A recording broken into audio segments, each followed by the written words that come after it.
Boa tarde! Último Faroeste Brasileira de 2025 e nada mais justo do que relembrarmos momentos e debates importantes que tivemos esse ano. Fica com a gente, porque tivemos grandes momentos para compartilhar, lembrar e, logicamente, comentar. Estão aí. Na cidade maravilhosa, que está ficando pouco de maravilhosa. Uma mega operação policial realizada ontem nos complexos do Alemão e da Penha, na zona norte do Rio de Janeiro, deixou 128 mortos e 81 presos. Isso segundo o balanço divulgado pelo governo do estado. Nesta manhã, mais 50 corpos foram levados para a Praça na Penha por moradores. Não se sabe ainda se essas mortes estavam já contabilizadas pela polícia. A ação mirou integrantes do Comando Vermelho, uma das maiores facções criminosas do país. Entre os mortos estão 4 policiais, 2 civis e 2 militares. As nossas condolências às suas famílias. Durante a ação, criminosos lançaram bombas por drones e incendiaram barricadas para tentar impedir o avanço das forças policiais. A ofensiva afetou mais de 200 mil moradores, escolas fechadas, ônibus desviados e unidades de saúde com atendimentos parciais. Eu vi, e abrimos aí o debate absolutamente general, pessoas com fuzis dentro de supermercados.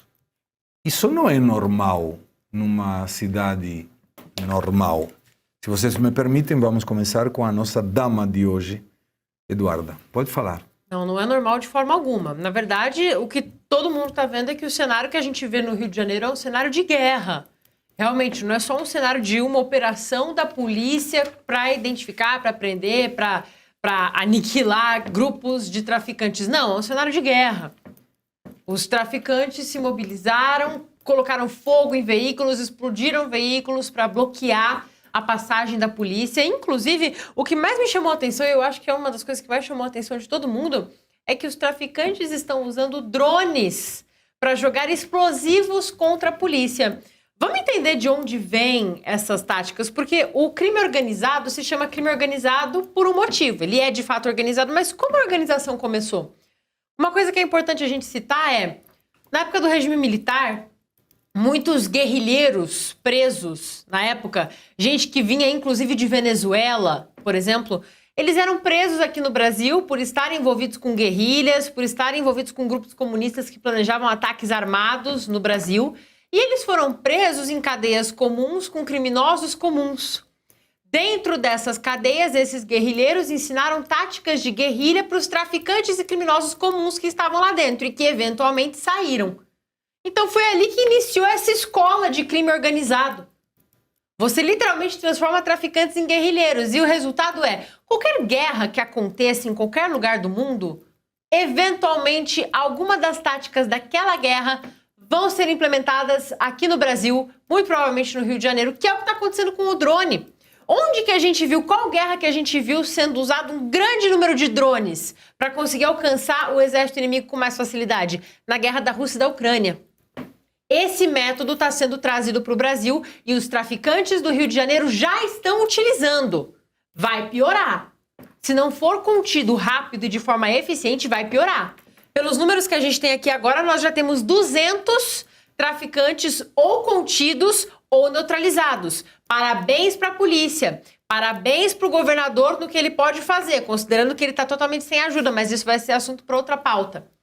Então, é triste a gente ver um dos principais cartões postais do Brasil se tornando uma zona de guerra.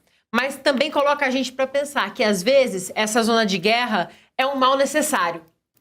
Porque isso precisa ser aniquilado de alguma forma. Com o presidente que a gente tem, a gente não vai conseguir buquelizar o Brasil, pelo menos não nesse mandato. A gente precisa de um presidente com força de vontade e um Congresso alinhado com a vontade desse presidente para conseguir fazer algo. O Brasil não é mais um país soberano, principalmente o Rio de Janeiro. Vive à mercê da vontade do crime organizado. Então, se for para a família de alguém chorar, é triste. Mas eu prefiro que seja a família do traficante do que a família dos policiais ou a família das pessoas de bem que vivem reféns desses traficantes nas comunidades, Segré. Gostei muito e acho as tuas palavras as minhas, porque se a gente tem que chorar alguém, é a família do policial, não do traficante. Ele escolheu essa vida. Exatamente. No caso do policial, arrisca a sua vida para defender a outras pessoas. Alfredo. Obrigado, Segré. Olha, essa situação no Rio de Janeiro, já desde quando a gente era menino, ela acontece. Isso não é de hoje. O Rio de Janeiro está assim, uma sociedade que não se convive de uma maneira honesta, é uma hipocrisia, é uma utopia. As pessoas fingem que nada está acontecendo, passa-se governo, entra-se governo e nada acontece para melhorar. E sabe por quê? Aqui eu quero primeiro meus sentimentos às famílias dos policiais que há muito tempo saem de casa e não sabem se voltam. Como é que fica a família desses policiais, não é verdade? Quero parabenizar a toda a Polícia Civil e Militar do Rio de Janeiro e a coragem do governador Cláudio Castro, porque um governador fajuta não faria isso, deixar como está, deixa correr, deixa como está, não há problema algum, não precisa enfrentar o crime. O que acontece no Rio de Janeiro é o seguinte, eu sempre tenho dito que tudo isso está acontecendo, Segré, porque existe uma facilidade de se portar arma. Nós, cidadãos de bem, a gente não pode portar arma. Você pede o registro e o porte de uma arma na Polícia Federal, você toma um pito. Eles querem 1 bilhão de requisitos para as pessoas de bem. Agora, me diga uma coisa. Da onde entra, há mais de meio século, tanta droga e tanta arma no Rio? Né? Como é que o governo federal simplesmente apaga a luz para isso? Como é que não existe uma força-tarefa diária no Rio de Janeiro de governo federal e governo estadual? Como é que o ministro Lewandowski bate boca numa situação dessa, em vez de se solidarizar com a Polícia Civil e com a Polícia Militar, que são homens e mulheres, cidadãos brasileiros que estão na segurança pública defendendo a população do Rio? E mais, Segré, converse com qualquer carioca. A coisa no Rio de Janeiro está tão ruim que você pensa que é só na capital? O interior do estado do Rio de Janeiro está totalmente tomado pela extorsão.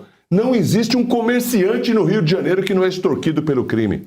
E sabe por quê? Porque esse comerciante, o criminoso, sabe que ele tem a fragilidade, ele tem a família, ele tem o comércio, ele tem o seu dia a dia. A extorsão é muito simples. Ou você paga ou você morre. Ou você paga ou a gente atira. Ou você paga ou a gente sequestra. Ou você compra da gente, se a gente souber que você está comprando isso de outro, até, Segré, farinha de trigo está sendo extorquido pela milícia. Ovos estão sendo vendidos pela milícia. Serviços estão sendo vendidos pela milícia. E sabe o que é o pior de tudo, Suano?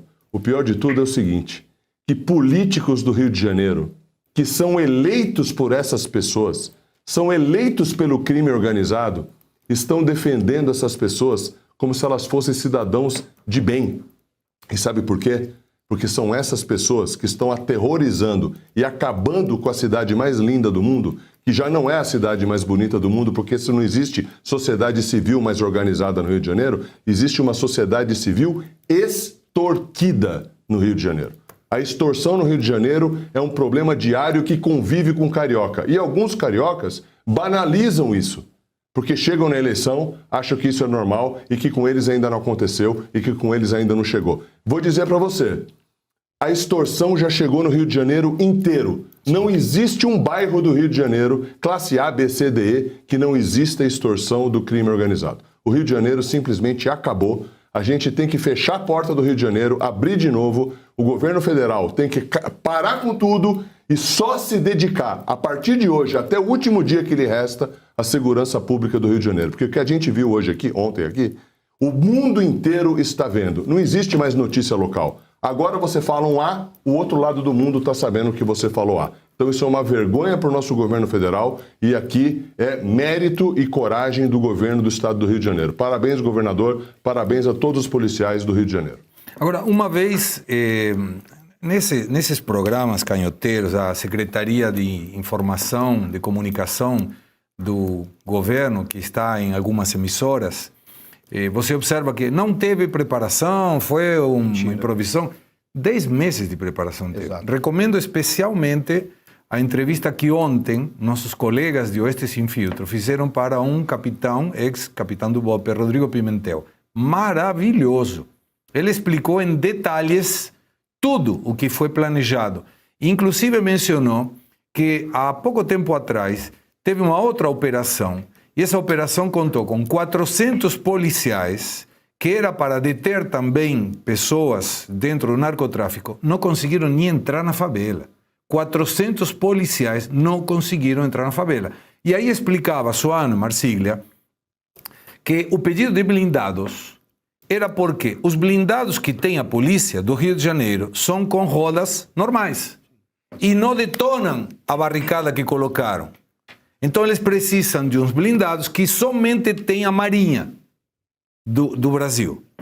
E aí você vê, governo Dilma, governador Sérgio Cabral, aquele que está na piscina dando recomendações para o final de semana, 415 anos, 425 anos de prisão, mas está na piscina, está tudo bem, está na piscina. Em 2 horas liberaram os blindados naquela época. Era Dilma presidente, Sérgio Cabral era o governador. 2 horas, os blindados foram liberados. Aqui em janeiro, o governador pediu, nós vamos ver em detalhes esse pedido, pediu os blindados, 3 vezes foi negado, não quiseram colocar a GLO em ação. A única forma que teria de soltar os blindados, segundo, eu não sei, o Marsiglia poderá nos contar melhor, o SCAF, claro, também, é a forma de determinação da GLO para autorizar os blindados, e aí falam, não, é que funcionário público não pode dirigir o blindado. Mentira. Então, vai lá, professor, nos atualiza um pouco.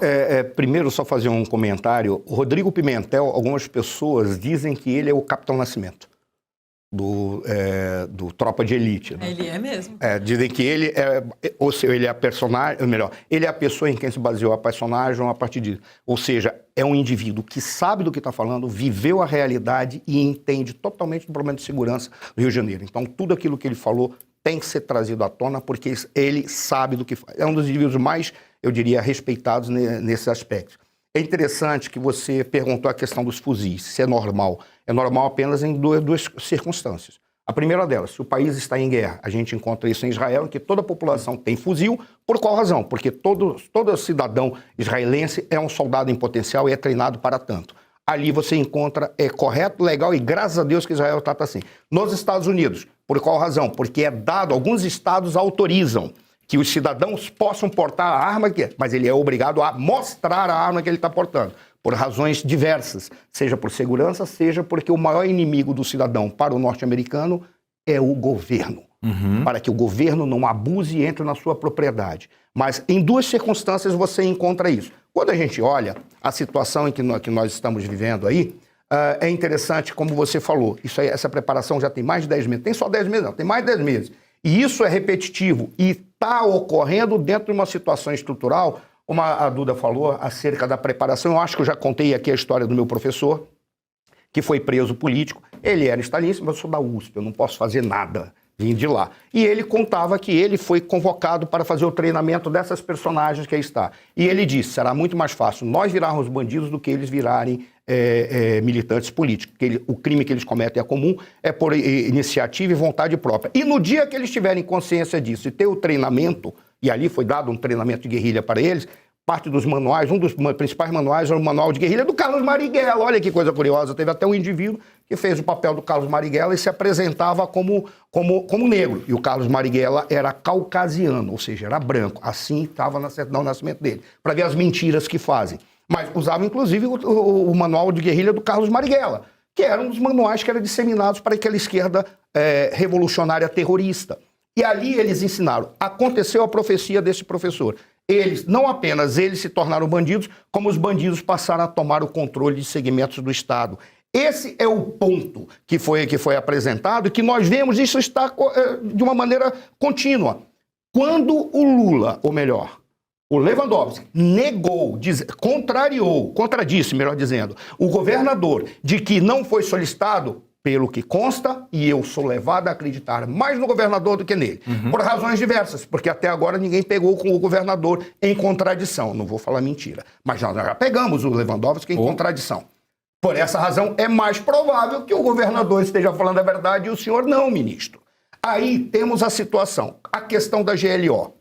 Eu, particularmente, não gostaria que tivesse uma GLO, porque se colocar a GLO, ele vai ter que ceder parte da segurança para o governo federal, que é tudo que o governo federal quer para constranger o governador.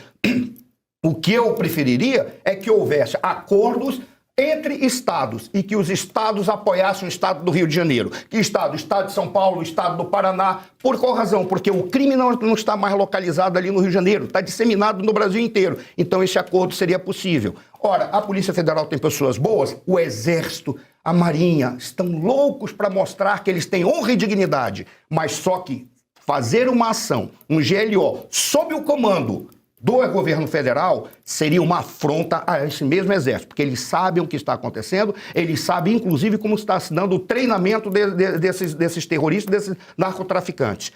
A Dura falou dos drones. Não posso afirmar, e eu já estou encerrando mesmo, eu não posso afirmar que esses drones são os drones iranianos. Mas é muito curioso a presença de tantos navios iranianos, a presença de iranianos na Tríplice Fronteira, a presença, do Hezbollah, do Hezbollah na Tríplice Fronteira, a presença de negociação com iranianos, sabendo que parte expressiva dos drones que eram usados na guerra da Ucrânia eram drones iranianos. Não sei se são os mesmos drones, mas pelo menos treinamento para tanto eles seriam capazes de oferecer. E na Tríplice Fronteira está entrando todo esse conjunto de armamentos e estão sendo dados os treinamentos para os narcotraficantes, juntos com os grupos terroristas. Então não vem agora o governo federal se fazer de santo e acusar o governo do estadual. Governador, parabéns. As vítimas da sociedade aí são os policiais. E eu peço, pelo amor de Deus, que o senhor não desampare as famílias desses policiais, porque elas são as vítimas da sociedade. Estou ansioso por te ouvir, Marcília.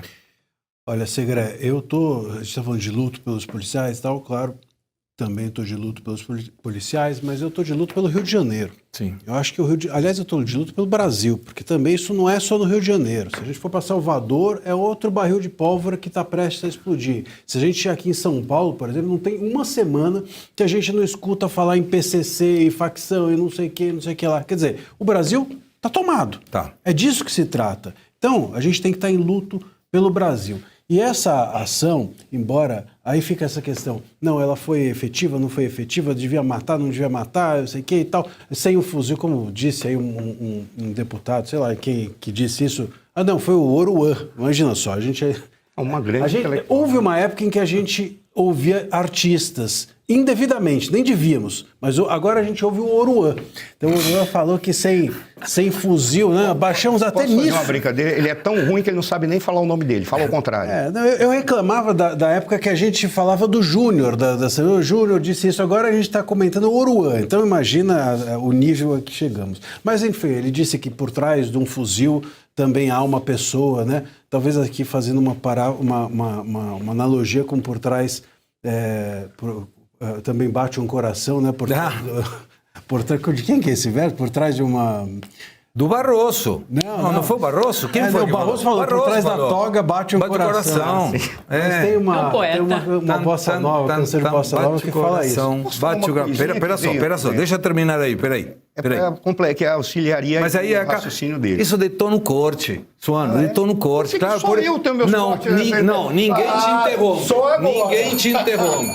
Continua, por favor. Não, pode falar. Não, deixa, pode falar, porque para acertar aquilo que foi falado sobre os blindados, veio uma informação técnica de que o Exército não tem blindado sobre esteira, só a Marinha. E que muito provavelmente o governo recusou entregar isso, porque ele imaginou que não tendo blindado sobre esteiras, o governador iria recuar. Então, apenas essa informação que até organiza a razão pela qual teve esse tipo de ação. Ok. Bom, então, retomando, se a gente for pensar no Brasil como um todo, ele está tomado, né?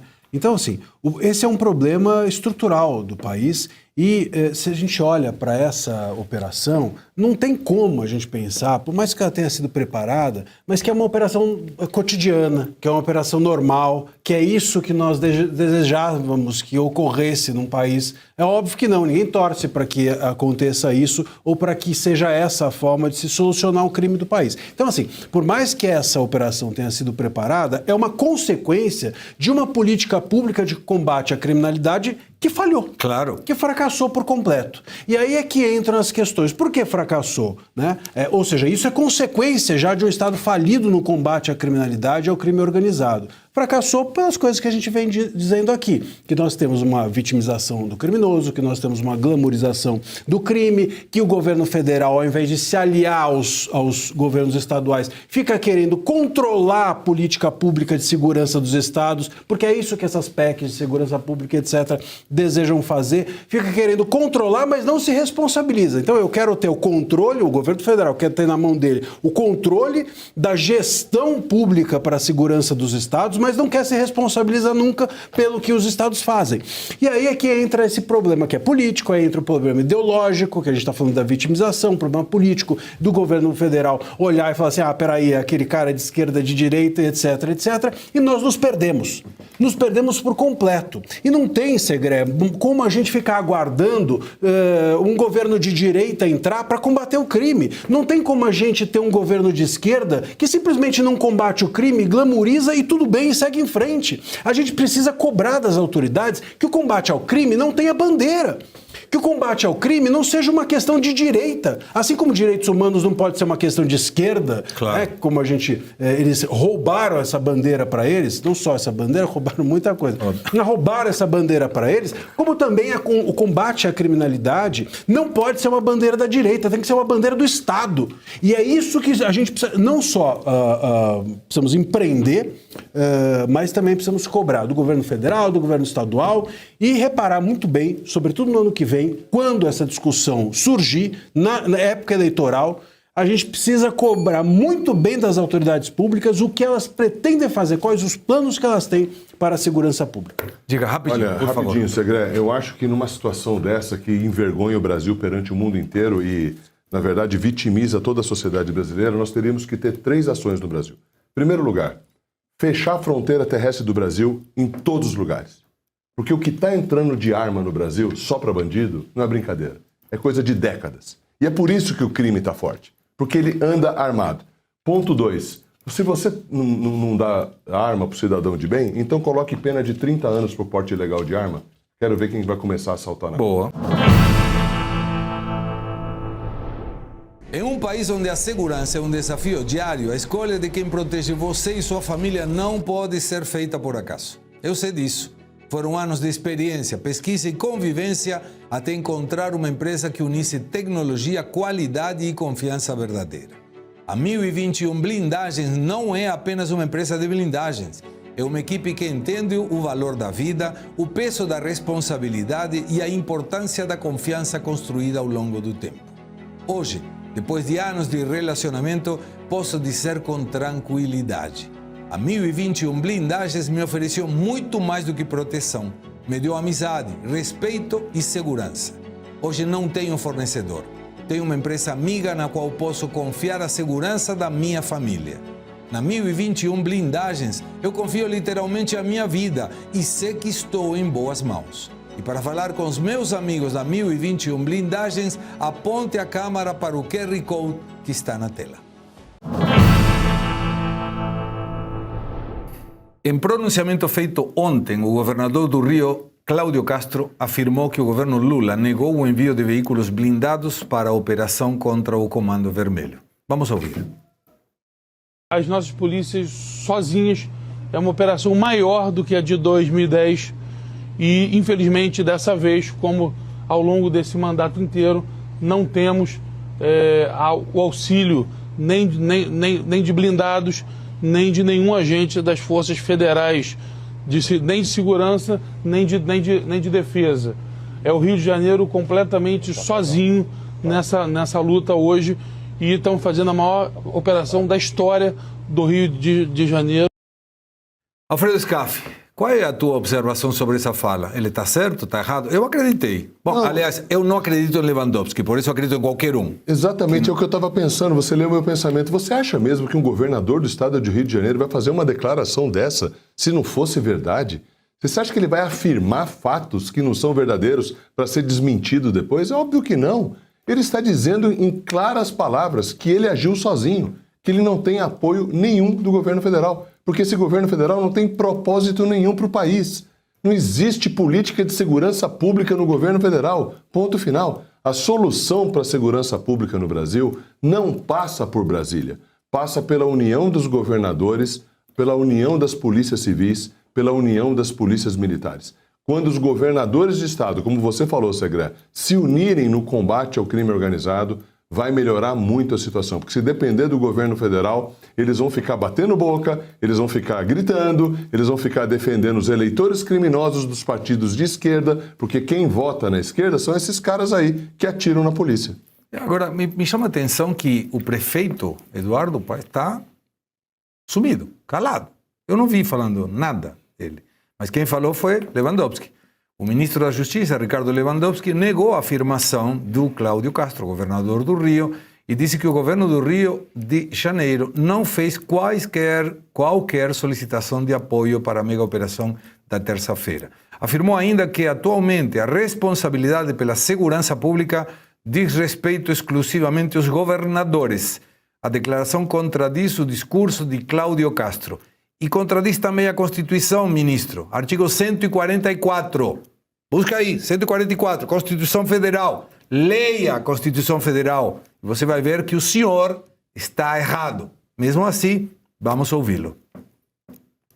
Não recebi nenhum pedido do governador do Rio de Janeiro, enquanto ministro da Justiça e Segurança Pública, para esta operação. Nem ontem, nem hoje, absolutamente nada. Só a questão de GLO, ministro, que ele chegou a aventar isso. Bom, a GLO é uma operação complexa, está prevista na Constituição Federal, no artigo 142, e também na Lei Complementar 97 de 99, mais especificamente no artigo 15, que estabelece, enfim, regras bastante rígidas para que essa operação de garantia da lei e da ordem aconteça. E um dos requisitos, ou uma das pré-condições, é que os governadores reconheçam a falência dos órgãos de segurança nacional e transfiram, então, as operações de segurança para o governo federal, mais especificamente para as Forças Armadas. Então, é um procedimento complexo e demanda uma série de condições, requisitos para que ela possa realmente ser operada. Artigo 144 da Constituição Federal estabelece a segurança pública como um dever do Estado e responsabilidade de todos, definindo sua finalidade, preservação da ordem pública e incolumidade das pessoas e patrimônio. Os órgãos responsáveis para exercê-la é Polícia Federal, Polícia Rodoviária Federal, Polícia Civil, Polícia Militar, Corpo de Bombeiros Militares, que se subordinam aos governadores. O artigo também prevê o papel das guardas municipais na preservação da ordem pública. Senhor Lewandowski, leia o artigo 144 da nossa Constituição Federal. Duda. É óbvio que um vai contradizer o outro. A gente está acostumado a ver isso aqui no Brasil. O que eu entendi da fala do governador, que vai de encontro com o que o ministro alegou, não é que o governador pediu ajuda para esta operação. O ministro falou, a gente não sabe de pedido de ajuda para essa operação, mas não foi para essa. De acordo com o governador, foram pedidos 3 vezes blindados. No geral. Eu acho que, sinceramente, talvez se esses blindados tivessem sido concedidos, essa operação tão caótica não tivesse chegado a acontecer. Porque talvez quem quer que eles estejam buscando neutralizar pudesse ter sido neutralizado de forma um pouco mais uniforme, de forma um pouco mais contida, se tivessem um equipamento melhor. Então não é que ele pediu ajuda para essa operação. O ministro tentou pegar no pulo ali, mas a gente pega no pulo também. Agora, a questão do próprio governador, o que ele chegou a dizer é que, negaram a ajuda para mim, porque disseram que precisava de GLO. Isso a gente vai deixar para o Marcília falar. Mas disseram que precisava de GLO, o presidente não quer GLO, então não vai ter ajuda para a gente. Mas é claro que o presidente não vai querer GLO para usar no Rio de Janeiro. Vale lembrar que nós estamos falando do mesmo presidente, que a gente comentou sobre isso semana passada, disse que o traficante que é a vítima, na verdade, do usuário. É o mesmo presidente que disse que o ladrão de celular só quer conseguir dinheiro para comprar uma cervejinha. Não é para ele trocar por droga com o traficante, não. É o mesmo presidente que disse que, na verdade, prisão nenhuma tem que servir para punir ninguém. Ela tem que servir para reabilitar as pessoas para eles voltarem para a sociedade. Não foi o Bolsonaro que teve apoio de presidiário no dia da eleição. A gente não viu vídeo de presidiário fazendo 22. A gente viu vídeo de presidiário fazendo L. Então, eu acho que tudo leva para a conclusão mais óbvia possível. Não é do interesse de governos de extrema esquerda prejudicar o crime organizado, até porque a gente também comentou disso semana passada, e aqui eu não vou dizer nomes e não vou especificar nada, porque a gente ainda não tem acesso a esses nomes específicos. Mas a gente tem uma delação feita por um dissidente venezuelano dizendo que grupos de traficantes da Venezuela forneciam financiamento e ajuda para grupos brasileiros. Quem são esses grupos? A gente não sabe.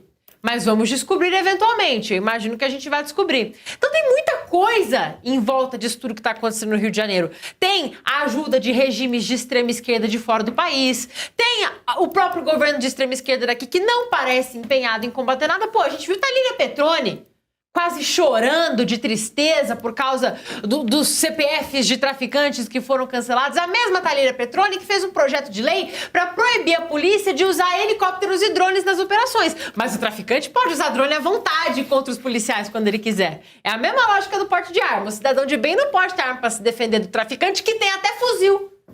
Então, não existe interesse nenhum por parte de nenhum intelectual, governante, ditador, etc., de extrema esquerda em combater o crime organizado. Agora, eu quero deixar uma recomendação para a audiência antes de encerrar minha fala. Assistam o documentário da Brasil Paralelo chamado Rio de Janeiro, Paraíso em Chamas. Ele explica exatamente como, quando e por que o Rio de Janeiro chegou no estado em que ele está agora e aponta muitos responsáveis também. Após essas declarações do Lewandowski, o governador Castro amenizou o tom das críticas feitas ao governo federal e afirmou que foi mal interpretado ao dizer que o Estado estava sozinho na mega operação. Castro disse, abre aspas, houve uma leitura errada da minha fala. Eu não pedi ajuda. A pergunta do repórter foi se o governo federal estava participando da operação. Eu falei que não e perguntaram por quê. Nas últimas 3 ocasiões pedimos blindados e a resposta foi que só poderiam ser cedidos com GLO. Como o presidente é contra a GLO, não adiantava pedir de novo. Fecha aspas. Ainda sobre isso, o ministro da Justiça participou de uma coletiva. Agora há pouco. Vamos ouvir a fala. O presidente inicialmente pediu que nós fizéssemos um apanhado geral do que aconteceu. O presidente ficou estarrecido com o número de ocorrências fatais que se registraram no Rio de Janeiro. Também, de certa maneira, se mostrou surpreso que uma operação desta envergadura fosse desencadeada sem o conhecimento do governo federal, sem nenhuma possibilidade do governo federal poder, de alguma forma, participar com os recursos que tem, sobretudo com informações, sobretudo com apoio logístico. Qual é a tua opinião, Suano, sobre a fala do ministro e essa implementação da GLO? Primeiro, a questão-chave aí foi a solicitação de carros de combate. No caso, o Exército não tem mais carros sob esteira. Foi aquilo que um grande especialista me passou. E ele disse que, inclusive, foram deslocados para o sul do Brasil. Só a Marinha tem. O que levou todos a crer? Que o governo imaginou que o governador não teria coragem de fazer o que fez, que é uma operação que está há 10 meses. Se a operação está há 10 meses, significa que a solicitação dos carros já foi feita dentro do planejamento estratégico, exatamente para evitar o caos que teve. Esse é o primeiro ponto. Aí vem o ministro falar da exigência de uma GLO. Não, inclusive eu particularmente sou totalmente contrário a que tenha uma GLO, porque para não ter muito dedo do governo federal. E o governo federal poderia ceder esses equipamentos com uma tacada muito simples. Aí se envolve equipamentos que são do Exército, da Marinha e da Aeronáutica, não tem problema. Senta o ministro da Defesa, determina como será feito, assinam e o presidente libera, sem a necessidade de uma GLO. Em síntese, o que eles estão colocando é um problema para constranger o governador. Não à toa já está ficando claro que eles já estão fazendo a investigação para tentar buscar falhas e possível atentado contra os direitos humanos por parte do governador. Por quê? Porque eles querem constranger o governador. Coisa curiosa que você havia citado.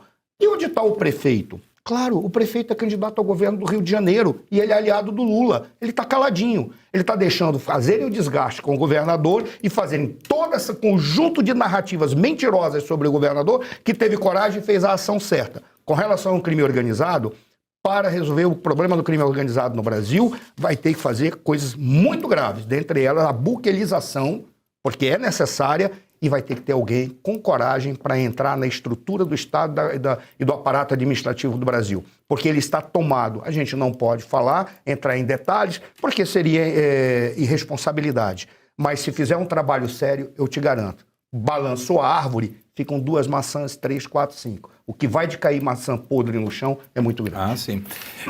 Marcília, vamos ter essa determinação da GLO, não sei se tiver alguma informação que possa complementar, muito bem-vinda, mas agora parece que vai ter uma CPMI que a Alcolumbre vai implementar, está querendo implementar? O Alcolumbre agora quer instalar uma CPI. Veja, é uma disputa, né? Já que você é o xerife aqui do Faroeste Brasileira, parece que tem uma disputa aí de quem vai ser o xerife dessa questão da segurança pública. Então, essas disputas que estão ocorrendo são totalmente indigestas. Veja, o Alcolumbre querendo agora, de ocasião, fazer uma CPI. Ok, mas por que não fez antes? Porque agora que eles descobriram que a gente tem um problema de segurança pública, o Moraes disputando, como ontem foi noticiado, o Moraes, que não tinha nada a ver com o assunto, agora ele assume a DPF das favelas. Como assim? A DPF das favelas estava com o Fachin. Ele foi em 2019. Exatamente, estava com ele, tanto que essa decisão liminar de não subir em comunidades era do Fachin. Certo. Todo mundo fala do Fachin para lá e para cá. Muito bem, depois disso foi para o Barroso, porque houve uma transferência de acervo, o Barroso se aposentou, deveria ser distribuído ao novo ministro, não tem novo ministro, então tem que ir para o mais antigo. O mais antigo é o Gilmar, não é? O mais antigo não é o Moraes, não é? O Moraes é tudo, mas ele não é o mais antigo. No entanto, entregaram para o Moraes provisoriamente para ele tomar essas medidas de urgência e como se ele fosse um faz-tudo. Sabe o faz-tudo do prédio que quebra o móvel, chama o Moraes, quebra a instalação, chama o Moraes para qualquer coisa. Então o Moraes é o faz-tudo do STF, foi para ele. Então assim, tem uma disputa agora do Congresso para fazer a CPI, tem uma disputa do Moraes para assumir no judiciário a questão, tem uma disputa para quem vai ser o protagonista disso tudo, o que só mostra que as pessoas querem capitalizar politicamente com a questão da segurança pública. As pessoas não querem resolver a segurança pública. Quem quiser resolver a segurança pública vai para a rua e resolve enfrentando, combatendo mesmo a criminalidade. Hoje a gente tem muito xerife para pouco, muito cacique, né? A gente fala muito cacique para pouco índio. Agora, o ministro Alexandre de Moraes deu 24 horas para que a PGR se manifeste sobre os pedidos do Conselho Nacional de Direitos Humanos na DPF das favelas.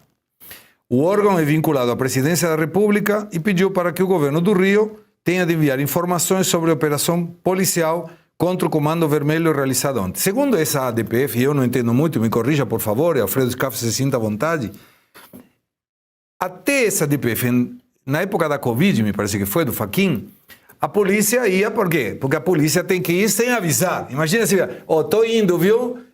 Toca a campainha, ladrão, bandido, narcotraficante. Você teria a amabilidade de se entregar? Não funciona assim. Que nem cordo que avisa a mulher que está chegando em casa. Então, não dá. Gostei. Não funciona. Não dá. Tô chegando, manda o Ricardão para fora. Isso. É mais abre a janela, abre a janela. Abre a janela. Não dá, é óbvio. E se morar num andar alto, aí ferrou de vez. Agora, o movimento que acontece agora é isso, que todo mundo quer ser o xerife e, ao mesmo tempo, todo mundo quer jogar batata quente, dar responsabilidade disso pro outro. Né? No final, vão culpar o estagiário, vão querer culpar a direita, vão querer culpar o Bolsonaro. Daqui a pouco começa a surgir essas teses. Tá, mas é ruim de entender como uma determinação de um ministro da Suprema Corte conspira contra a segurança de um lugar. É difícil de entender, porque tem muita gente que fala, não, porque a polícia vai na favela. A polícia é solução. Sim. A polícia vai... Se você perguntar para aqueles que moram na favela, fala assim, pergunta, você prefere a polícia vindo aqui detonando com o narcotráfico ou prefere continuar morando administrado pelo narcotráfico? Faz essa pesquisa, vai ver o que é o resultado. Então, quando o STF nomeia terrorista uma senhora de 70 anos que com a Bíblia vai a uma manifestação no dia 8 de janeiro, mas o governo se nega a determinar terrorista um grupo como o Comando Vermelho, tem alguma coisa errada, não tem, Alfredo? Não, tá tudo errado, né? Porque nós estamos aqui discutindo o óbvio, né? Nós estamos discutindo assim, será que 2 mais 2 são 4? Será que a gente tem que optar pela polícia ou pelos bandidos? Olha onde chegou a banalização da discussão no Brasil. Eu só queria fazer um comentário rapidinho, Segré, no seguinte sentido. Em primeiro lugar, o presidente Lula não conhece nada de segurança pública, porque a segurança pública é responsabilidade dos governadores, presidente. Ninguém precisa informar o senhor absolutamente nada o que vai ser feito nos estados.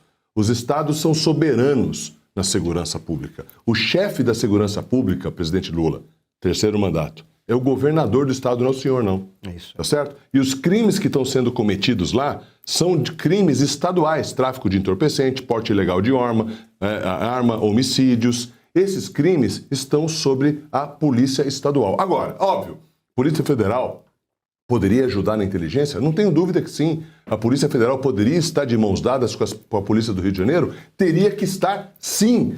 É necessária a intervenção federal no Rio de Janeiro? É necessária a intervenção federal. O Rio de Janeiro tinha que estar sob intervenção federal contínua, porque isso é uma coisa que não vai resolver enquanto você não desarmar os bandidos. Presta bem atenção. A extorsão no Rio de Janeiro é por causa da arma. Os assaltos são por causa da arma. A força do tráfico é por causa da arma. E a força da milícia é por causa da arma.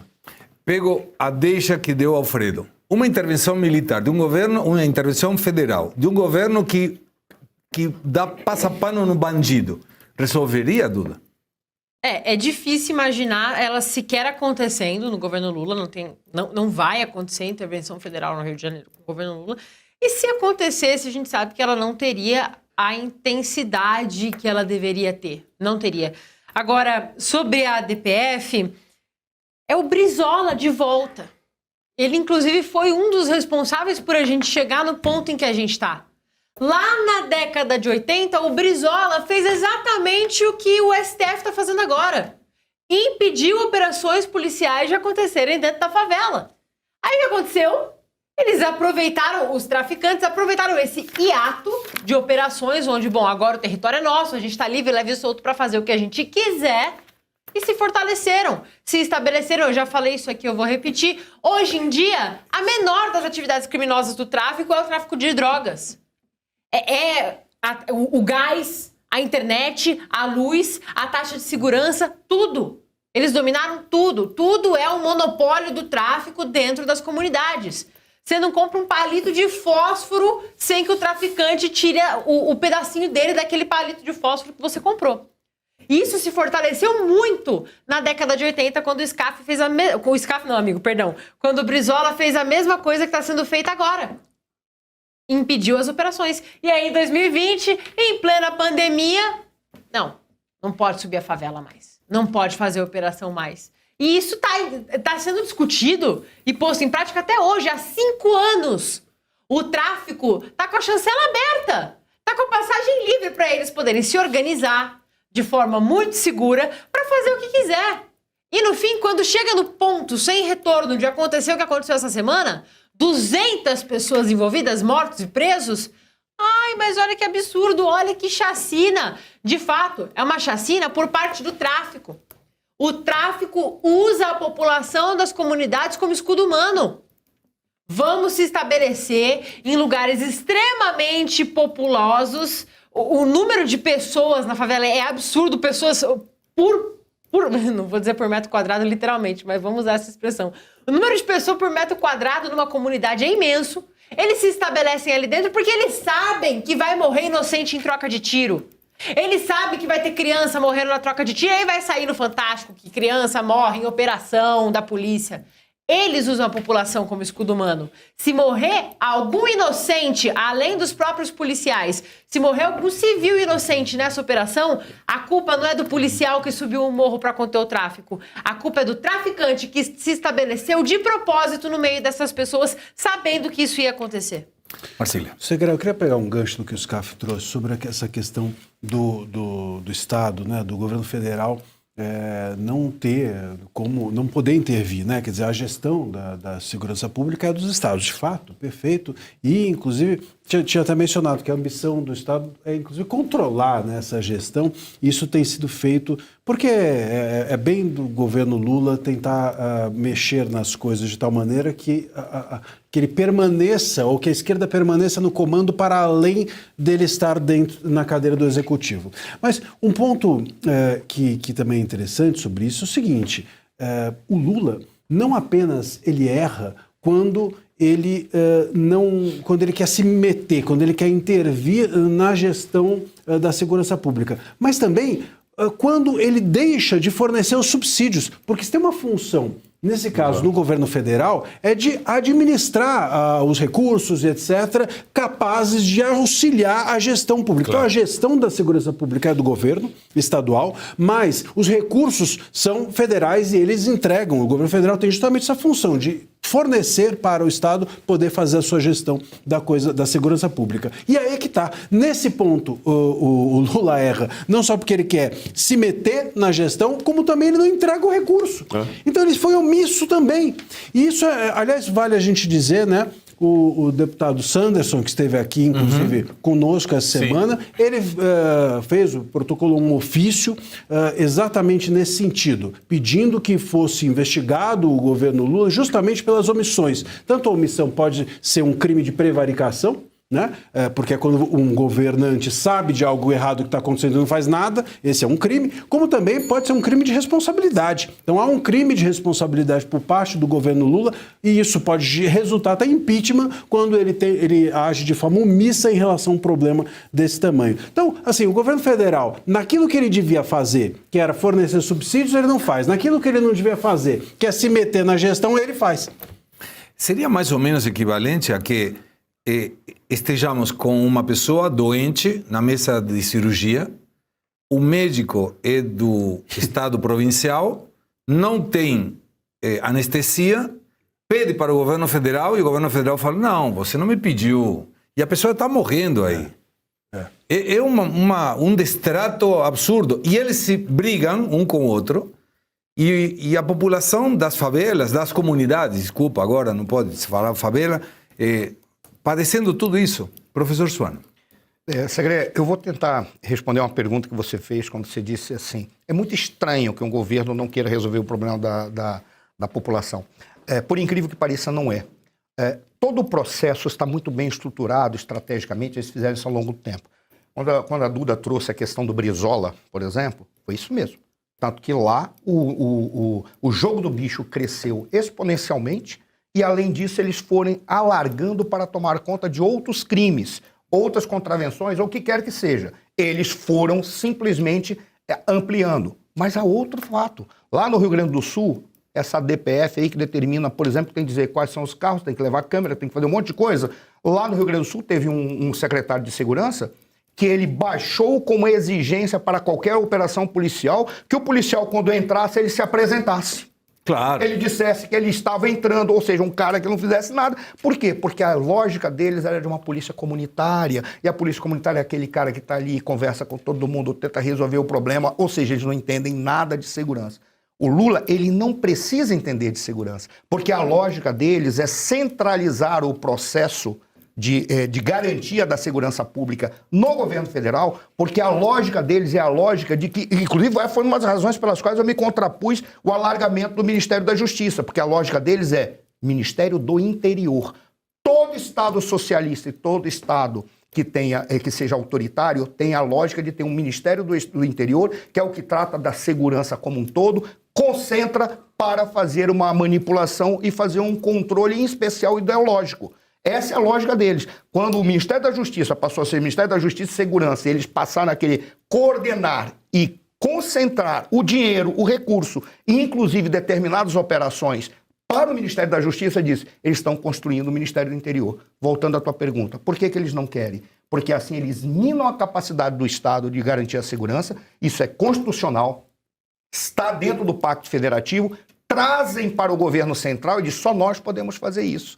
E eles colocam dentro da lógica do Ministério do Interior. Agora imagina só, o Ministério da Propaganda com o Ministério do Interior está configurado um Estado totalitário. É o sonho deles. E aí eles vão bater em todos os governadores que não sigam as suas cartilhas. Agora, Segre, só pra, a gente fica de GLO, isso aqui, só para explicar para a nossa audiência, GLO que é diferente de GLS. Sim, é bom bem diferente. explicar. Enfim, e GLS também já denuncia a idade, né? Afinal de contas, não verdade. se usa mais. Agora é Agora é tudo menos hétero. H menos. Pronto. Tudo menos hétero. Tudo menos hétero. Mas enfim, o fato que GLO que significa garantia da lei e da ordem, por isso GLO. E isso está previsto no 142 da nossa Constituição e é as Forças Armadas são usadas, é dada a ela um poder de polícia, né? Então o governador pede, não é verdade o que o Lewandowski disse. Aliás, o que é verdade quando fala o Lewandowski? O Lewandowski, ele disse o Estado precisa reconhecer a sua falência. Isso não é verdade. Não tem nenhuma necessidade de decretar falência, não precisa se humilhar, pedir de joelhos, se autoflagelar, não existe isso. Você simplesmente vai dizer para o governo federal, que é quem administra, como a gente estava dizendo, que você precisa de auxílio. Claro. Só isso. E aí esse auxílio é dado temporariamente, de forma provisória, e aí as Forças Armadas passam a agir com poder de polícia para uma finalidade específica. E, aliás, a GLO é muito mais simples, inclusive, também de forma errada, diferente do que disse o Lewandowski. Não é verdade. O Lewandowski mente, aliás, e mente não é de hoje, e mente bastante. Ele disse há pouco tempo atrás, inclusive na frente do Van Hatten, me lembro, que a imunidade parlamentar era só para fazer conversas civilizadas. Imagina só. Então, o Lewandowski ele vem sendo muito criativo ultimamente. Então, não é verdade que, assim como o gabinete do Moraes, o Lewandowski também. Mas o ponto é o seguinte, o Estado de Sítio e o Estado de Defesa, que são outros institutos, vamos dizer assim, irmãos da GLO, são muito mais burocráticos e complexos, porque eles envolvem, inclusive, supressão de direitos dos cidadãos. E a GLO não.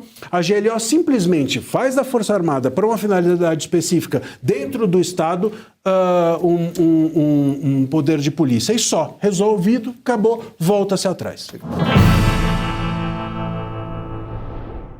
Conheça a Golden Brasil e valorize seu capital com ouro e diamantes. O mercado financeiro tradicional tem deixado muitos investidores frustrados. Bolsas em queda, fundos que não entregam retorno, instabilidade preocupante. Mas um setor não para de crescer, o mercado de minérios e pedras preciosas. Enquanto o mundo enfrenta crises e inflação, esse mercado segue firme, se valorizando e protegendo o capital de quem investe nele. É nesse cenário que se destaca a Golden Brasil. Fundada em 2019, a empresa já ajudou centenas de pessoas a lucrar de forma consistente. Não é promessa, é garantia imediata em ativos reais. Ouro, diamantes e outros minérios de alto valor. Você pode ter valorização pré-fixada do seu capital chegando a até 50% ao ano. Resultados que fazem a diferença na vida do cliente. Acesse goldenbrasil.com.br ou ligue 0800 606 6048. O governo do Rio de Janeiro, por meio da Polícia Civil, divulgou na noite de ontem uma espécie de perfil dos 115 dos 117 suspeitos mortos na mega operação policial realizada no último dia 28. A ação também deixou 4 policiais mortos, 2 da Polícia Civil, 2 da Polícia Militar. O documento traz os nomes dos homens que, segundo o governo Cláudio Castro, resistiram à abordagem policial e foram mortos. Dos 115 nomes divulgados, 97 possuem alguma passagem criminal. As anotações da maioria apontam o crime de tráfico. Em alguns nomes, não consta qual é o crime cometido. O número também inclui quem possui registro como menor infrator. Vocês sabem quem apareceu? E para começar aí com isso, não vamos colocar o que ela falou com áudio por direitos autorais, mas Benedita da Silva Souza Sampaio, se eu não lembro mal o nome, aí temos a ex-governadora do Rio de Janeiro, saiu a falar abobrinhas. Ela foi vice-governadora da época de Antony Garotinho em 2001 e em 2002 ela ficou 9 meses como governadora. E ela fez uma afirmação agora que ela foi aproveitar a situação para tentar ganhar alguns votos no Rio, porque ela é senadora do Rio, se eu não estou errado. E ela falou que durante o seu mandato ela conseguiu prender Fernandinho Beiramar e conseguiu resolver o assassinato de Tim Lopes colocando preso a Elias Maluco sem disparar um único tiro. Um único tiro. Nada. Foi com flores e Fernandinho Beiramar se entregou. Oh, senhora Benedita, com todo o respeito do mundo, que eu não tenho por você, a senhora é uma mentirosa. E eu vou te dizer por quê. Fernandinho Beiramar, isso está no editorial de hoje, mas vou dar um spoiler. Fernandinho Beiramar foi detido em 2001, a senhora não era governadora, mas tem um pequeno detalhe. Sabe que o Rio de Janeiro fica em Colômbia, não era no seu mandato e não era no Rio de Janeiro. Quem prendeu Fernandinho Beiramar foram os colombianos e foi extraditado para aqui. Ou seja, logicamente não deu um único tiro no Rio porque ele foi preso na Colômbia. E respeito dos senhores, que foram 4, que foram os responsáveis pelo assassinato do jornalista Tim Lopes numa favela, 2 deles foram mortos pela polícia. E salvo que tenham sido mortos do susto, eles morreram por uma bala. Então, senhora, por favor, lembre que na internet a história se mantém, mesmo que vocês queiram apagar ou mudar a história. Logo, senhora Benedita, a senhora mentiu. Eu adoraria saber cadê a desinformação, fake news e tudo, porque, pô, se vale para um, deveria valer para o outro. Estou errado, Felipe? Não, é exatamente isso. Cadê os verificadores de checagem? Agora, não tem, né? Mas isso não é surpresa para ninguém. A esquerda é a maior difusora de informação falsa. Como a gente sempre fala, eles trabalham isso, né? Isso desde gramsciismo, né? Escola de Frankfurt. Eles tentam trocar a realidade das coisas e eles falam e como se fosse verdade, né? Com maior clareza. Cadê a imprensa nessas horas para poder falar que não, isso é mentira? Não tem. Graças a Deus nós temos a internet para poder divulgar, por enquanto, né? E é interessante quando fala que consegue fazer ou mudar alguma coisa apenas com estratégia. É intrínseco do ser humano ele mudar o que ele quer fazer é por 2 estímulos, ou medo ou dor. Ponto final. A gente pode falar sobre qualquer coisa, qualquer elástico mental, mas é medo ou dor. Então o criminoso ele vai entender ou vai deixar de fazer num desses 2 estímulos. Isso é intrínseco do ser humano. Então qualquer coisa que seja falada fora disso é meramente narrativa, Segré. Não tem como mudar as coisas, senão fazendo operação séria, fazendo operação para poder desestimular essa criminalidade que está lá, que o povo do Rio de Janeiro já estava cansado, né? Você percebe aí até que teve uma pesquisa, 80%, né? Não queima a pauta, não queima a pauta, pelo amor de Deus, está na pauta, não queima a pauta. Fala só que tem uma pesquisa que a gente vai conversar no programa. Isso, boa, Felipe, senão a gente já vai pulando a pauta. Mas tem, de fato, e aí depende, o Barão de Itararé, para mim, é um dos filósofos da rua mais interessantes que o Brasil já teve. E ele falava que a importância relativa do tempo depende de que lado você está do banheiro para valorizar. Então, claro, pensa bem. Sim, você está na porta do banheiro, morrendo de vontade no banheiro, está ocupado. Aí você bate, tem gente, acabou. Esse tempo não passa mais. Se você estiver do lado de dentro do banheiro, está tudo tranquilo. Então, tudo é relativo, inclusive o tempo. Sim. Salvo de que lado da porta do banheiro você esteja. Com essa pesquisa, a maioria das pessoas que votaram favoravelmente para essa operação são pessoas da comunidade, da favela. Não tenho dúvida. A gente pega até outros exemplos de outros estados que estão saindo da casa, deixando a casa por conta disso, né?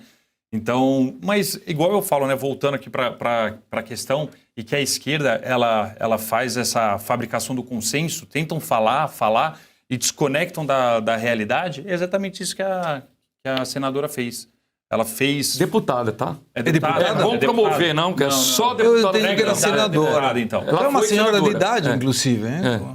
Para eles, a realidade não serve para nada, Segré. Eles totalmente fazem essa... Mas é isso que eles fazem com a população, isso tem método, né? O Carlos Bolsonaro sempre fala isso, eles têm método. Esse é um dos métodos que eles executam. E eu sempre falo, né? Que é mais hipocrisia do que ter socialismo e liberdade no mesmo nome do partido. Não tem como. E eles têm o Partido Socialista e Liberdade. E não tem, mas é o que eles fazem. Não surpreendeu nada essa fala dela, infelizmente. Serão pessoas. Mas, professor Suano, a gente pode observar uma mudança na colocação da esquerda, quando vão acompanhando que pesquisas estão de acordo com a operação? Porque nós começamos, o Lewandowski, não sabemos nada, nunca fomos informados, até que André Rodrigues falou, não, nós fomos sim, mas a gente desconsiderou, não vamos operar e tal. Aí começou a ter apoio dos governadores, obviamente os governadores que se preocupam de verdade pela segurança. Aí tivemos a população dizendo, cara, esse é o caminho. O Cláudio Castro, que cresce 10 pontos em pesquisas de imagem de opinião em 3 dias, e o governo se manteve, não perderam. Mas poderíamos supor que está mudando o jogo? Não, eles vão continuar na mesma mentira. O que muda é a perspectiva da modulação da fake news. Eles acompanham, o problema não é nem acompanhar a pesquisa, Segre.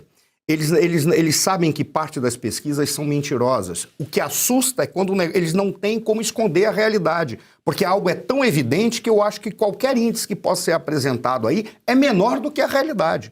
Ora, esses indivíduos lá no Rio de Janeiro que estão nas comunidades, eles se comportam exatamente como o Hamas se comporta na faixa de Gaza. Essa é a razão pela qual o narcotráfico e o crime organizado pode sim ser comparado ao terrorismo e é um ato terrorista.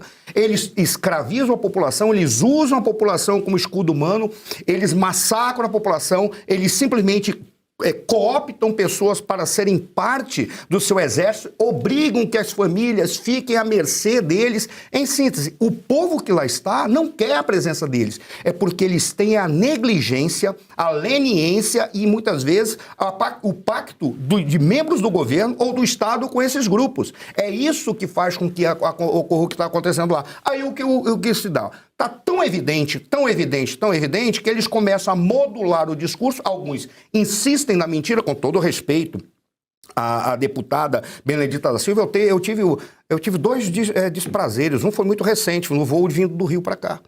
Ela estava no avião. Ela? Sim, mas eu, você graças cumprimentou? a Deus, eu fui pro outro lado, que é para não ter o desprazer de ter ela perto na primeira classe. Ela estava na primeira classe, ela estava no povão, estava lá no povão, é mas bom, tudo bem. No povão. É muito bom. E a outra, eu tive o desprazer de vê-la fazendo discursos dizendo que não existia racismo reverso, de forma que a agressão que poderia acontecer com relação ao branco por parte de populações e segmentos negros, eu a vi fazendo esse discurso lá no Congresso Nacional, lá na Câmara. Isso não era racismo, por isso não poderia ser criminalizado.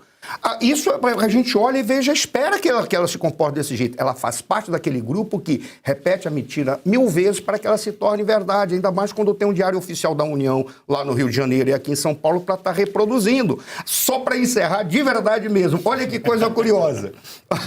Olha que coisa curiosa. Nós temos uma figura chamada Oruan.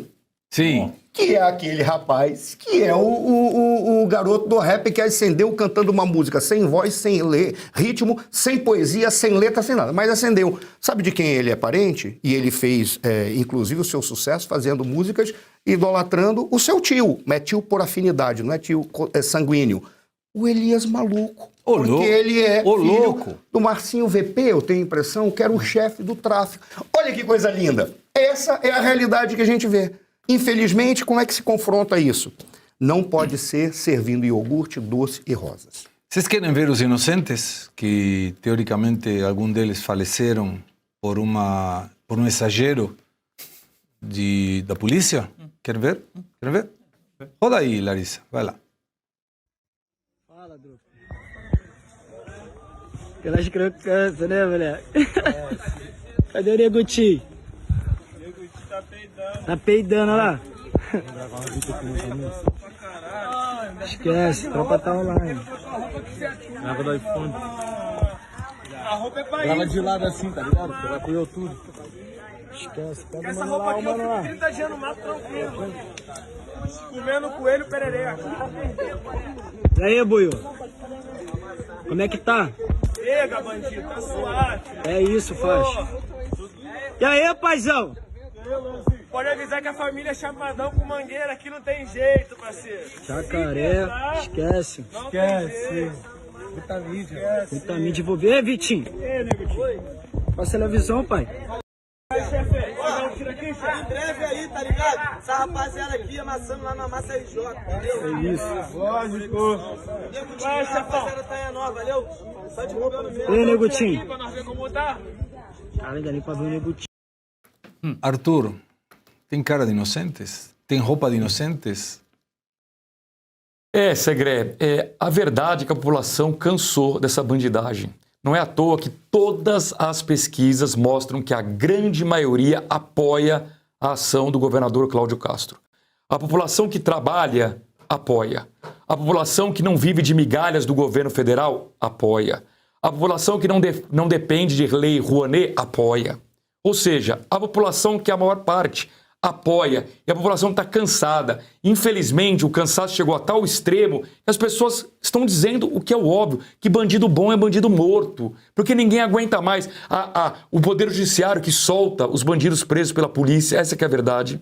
Então a população sabe que entre um preso e um morto, o morto é mais garantido, porque esse vai estar afastado da sociedade. Essa que é a verdade. É uma pena ter que dizer isso, mas é a verdade. Porque se a gente tivesse a certeza de que o nosso Poder Judiciário iria fazer cumprir a lei e que os bandidos presos ficariam, de fato, presos durante muito tempo, ninguém ia estar celebrando mortes. Óbvio que não. O bandido estaria preso, isolado da sociedade, pronto, problema resolvido. Mas não. Então a gente sabe que houve centenas de mortos e houve centenas de presos. O problema é que o preso pode estar amanhã na rua de novo, porque a gente não confia mais no nosso Poder Judiciário. E a polícia enxuga gelo todo dia. A polícia prende, o Poder Judiciário solta. Culpa de quem? Precisamos debater o assunto. São as leis que têm falhas? São os juízes que não sabem julgar direito? Qual é o problema real? São os presídios que estão superlotados e não tem onde colocar, então não tem onde colocar, solta? Qual é o real problema da segurança pública no Brasil? Segré, o grande vencedor dessa história toda chama-se Cláudio Castro. O governador teve uma decisão correta de combater as facções criminosas e a população brasileira apoia, inclusive, que elas sejam classificadas como terroristas, para que os Estados Unidos pudessem, inclusive, apoiar o Brasil nessas ações. Mas, infelizmente, o governo federal é contra. Até quando? Não sei. Ano que vem tem eleição, violência pública será um dos grandes temas e eu imagino que se a esquerda continuar com essa postura pró-bandidos, ela vai perder a eleição. Quer comentar? Segré, olha só, a questão da violência, a gente fala aqui que a gente não pode glamorizar o crime como a esquerda faz. Não pode vitimizar o criminoso nem glamorizar o crime. Mas isso não quer dizer que ao assim nos manifestarmos, nós estamos glamorizando a violência. Nós estamos apenas dizendo que sem a violência não há como combater o crime. Não é o único recurso, mas é um dos recursos que não pode deixar de ser utilizado. E essa é uma questão que ninguém glamoriza a violência com isso. Ninguém fica feliz com a existência da violência, porque a existência da violência é um fracasso do Estado, já o resultado de um fracasso do Estado no combate à criminalidade no seu nascedouro, né? Quer dizer, é um combate na ponta, porque no nascedouro já foi impossível. Mas do jeito que a coisa está hoje no Rio de Janeiro, não tem como combater o crime, a criminalidade e o criminoso sem o uso da violência, que é legítimo. Veja, o Estado ele tem um monopólio para o uso da violência, isso já era defendido desde Weber e etc., a gente sabe disso, e o resultado é o emprego desses confrontos. E isso, como é que é o combate no nascedouro? O Luiz Arthur aqui levantou a bola, que eu acho que é muito importante, a impunidade.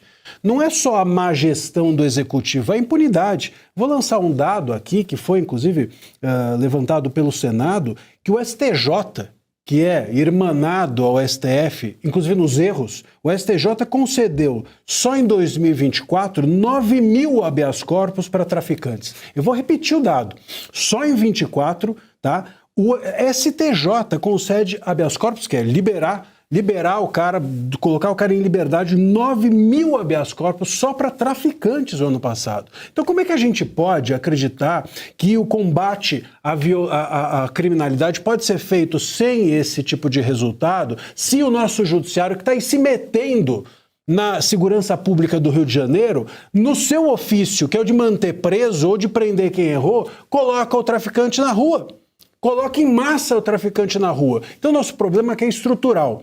E aí, na ponta, só tem a violência para ser utilizada. Mas você sabe que quem pensa igual, e me permitam avançar na pauta e voltamos sobre o mesmo assunto, quem pensa parecido, não é igual, parecido com você, é o ministro Gilmar Mendes. Porque o ministro Gilmar Mendes, do STF, disse ontem que incursões armadas em comunidades, e abre aspas, são em alguns casos inevitáveis, mas não resolvem o problema, fecha aspas. Segundo ele, o enfrentamento ao crime organizado precisa ir além das ações pontuais das polícias e deve incluir planejamento, inteligência e cooperação entre as forças do Estado.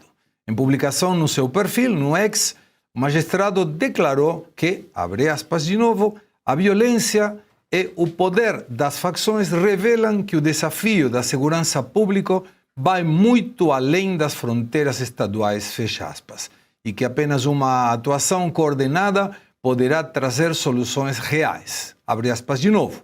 Ações isoladas e sem diálogo apenas mantêm o problema vivo, adiando soluções reais para uma crise que atinge todos os brasileiros, fecha aspas. E vou te dar mais um dado para a tua análise, professor Suano, que te vejo com vontade de falar. Eu concordo que tem que ter atuações coordenadas. Por exemplo, serão coordenadas a partir das reuniões que os governadores fizeram para interagir juntos contra o crime organizado. Deveria ter uma interação coordenada se a Polícia Federal tivesse aceito trabalhar junto com a Polícia Militar quando foi chamada para fazer juntos isso. E se ele sabe, o Gilmar e tantos outros, e são pessoas de muito saber, como combater o narcotráfico, a única pergunta que me resta é por que não fizeram até agora? Correndo riscos muito grandes, porque não querem. Eu vou começar rapidamente, Segre, pela importância do que você apresentou e do que o Marcília trouxe. É sutil, mas é essencial para aquilo que a gente está apresentando aqui. Primeiro, do Gilmar Mendes. Vamos lá. O pulo do gato do que o Gilmar Mendes está querendo apresentar aí, ele disse tudo aquilo que nós já sabemos. Por exemplo, já existe a coordenação entre as polícias estaduais. Isso já é concreto. Existe reuniões de grupos das polícias estaduais e dos governadores para tratar da violência, porque eles sabem que a violência e o problema do crime, ele ultrapassa os limites dos estados. Então isso já existe. Ele apenas quis dar um pulinho do gato, dizendo nós temos que aumentar a inteligência e contar um segredo para ele. A inteligência também já sabe.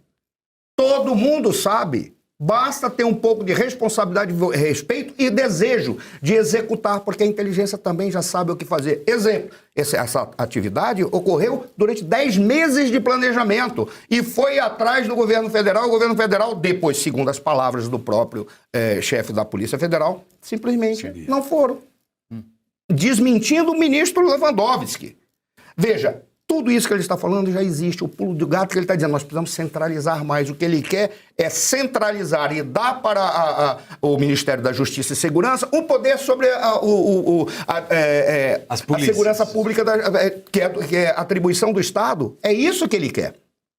Esse é um ponto que tem que ser ressaltado. Ele está utilizando aquilo que nós já sabemos, criando a sensação de que ele está defendendo aquilo que nós defendemos, apenas dizendo assim, não, mas nós temos que trazer para o governo federal. O governo federal tem que tratar disso. Se o governo federal quisesse tratar disso, ele já teria tratado. O problema é que ele não pode. Por quê? Porque ele precisa de uma massa de indivíduos sob controle de determinados sujeitos que vão garantir a eleição deles, a manutenção deles no poder. E aí vem o que o André falou, que para mim é essencial, nós não glorificamos a violência, não. Não, claro. A detalhe é que se chegou, nós estamos vivendo uma situação de guerra. A filosofia da guerra coloca uma coisa que se chama diálogo da violência. O que é o diálogo da violência? É quando a tua violência é regida pela violência do outro. E há um determinado momento o qual você ultrapassa e não tem mais como retroceder. Por quê? Porque a partir daí, se é um estado de guerra, é a imposição de uma vontade sobre a outra. Se você retrocede, o outro simplesmente vai se sobrepor a você e estabelecer a ordem que ele quer, que é ordem nenhuma, a ordem do crime. Então, nós chegamos numa situação que o diálogo da violência nos coloca na condição de não poder mais retroceder para a diplomacia, pensando que foi uma situação entre estados. Não tem mais, por isso, a importância do que foi falado.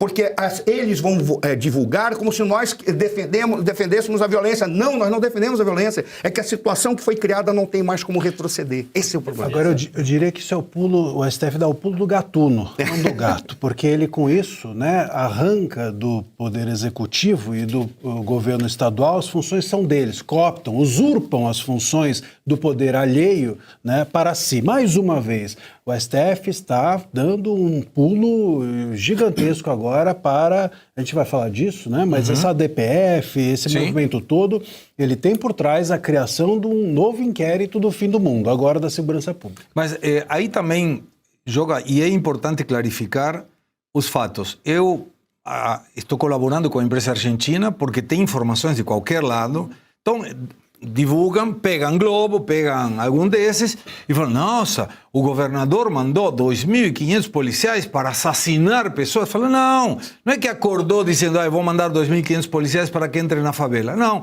ele foi para cumprir o mandato judicial, que era busca, apreensão e pedido de prisão de 100 pessoas. Fizeram inteligência, conforme o Gilmar Mendes indicou. E eles descobriram por onde os caras iam fugir. E aí o diretor, aí não sei se é o comandante da Polícia Militar do Rio de Janeiro, falou, é simples. Aqueles que se entregaram estão presos. Aqueles que combateram estão mortos. Ponto. É isso aí. E aí vem toda essa parte de direitos humanos. Então, 2 exemplos.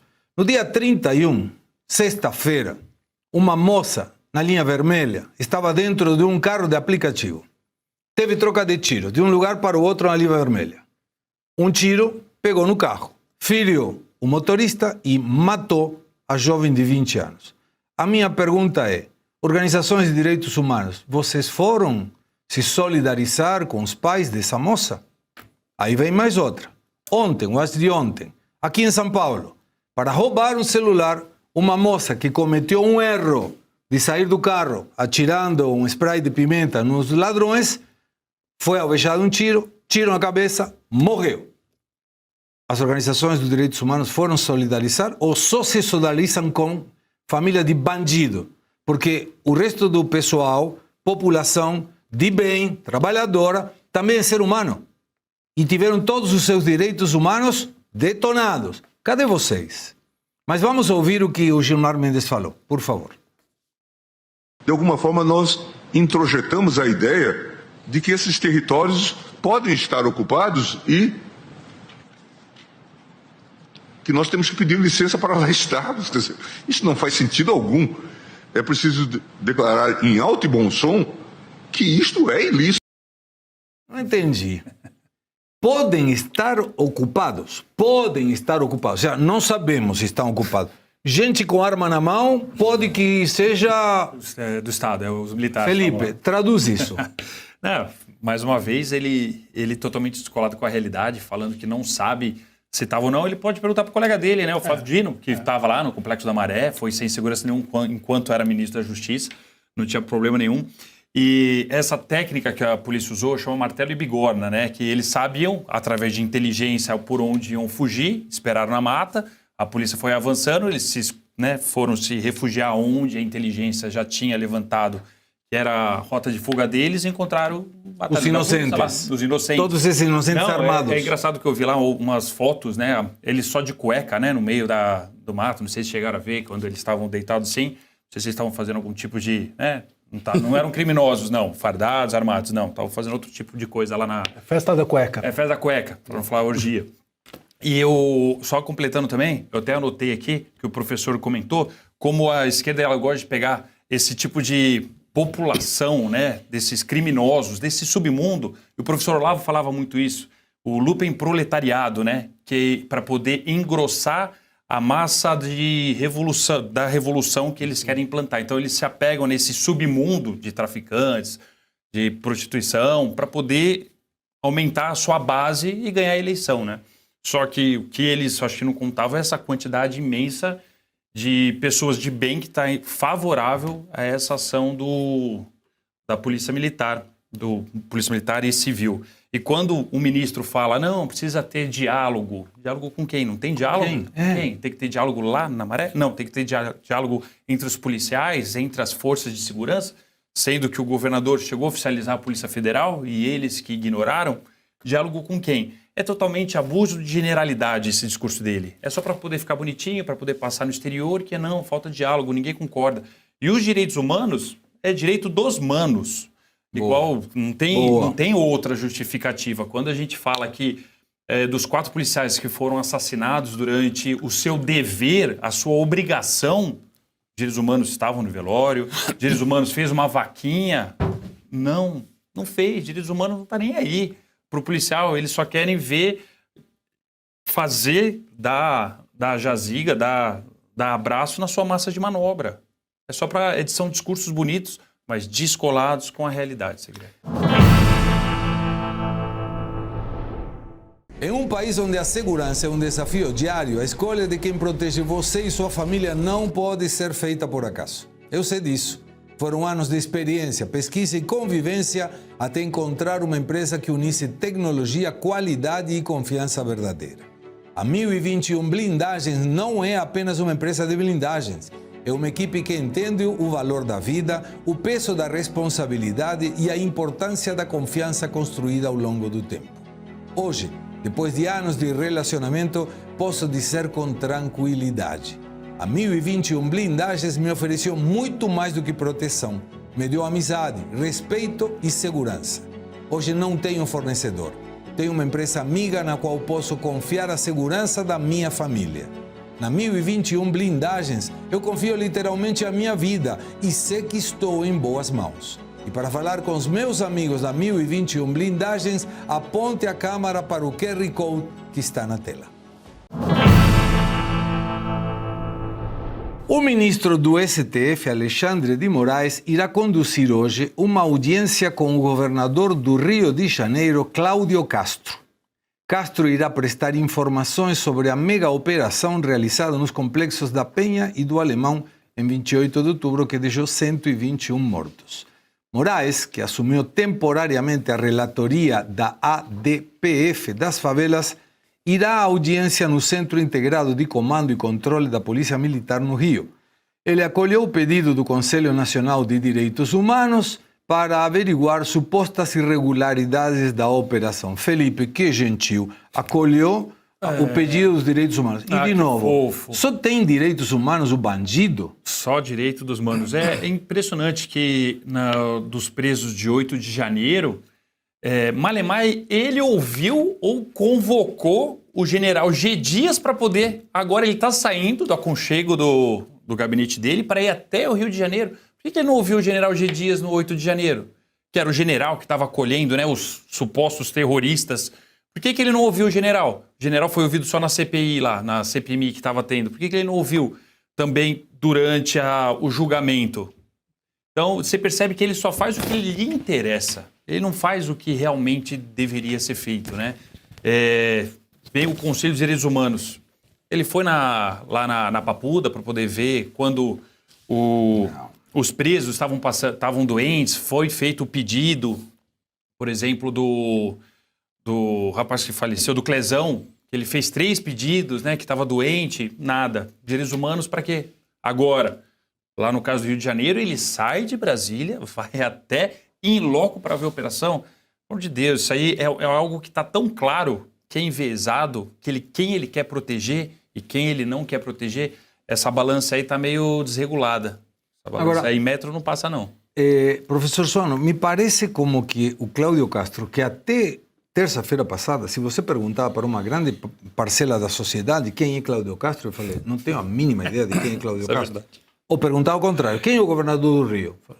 Não tenho a mínima ideia de quem é o governador do Rio. Agora, todo mundo sabe quem é o governador do Rio e todo mundo sabe quem é Cláudio Castro. Quando Moraes avisa que vai, a ideia era se encontrar no Palácio de Guanabara. Sim. E Cláudio Castro, que é o palácio do governo do Rio de Janeiro. E o governador falou, vamos lá, onde está o operativo de combate ao narcotráfico, você vai ver câmeras, vai ver como eles atiram, vai ver tudo isso lá. E essa reunião vai ser feita lá.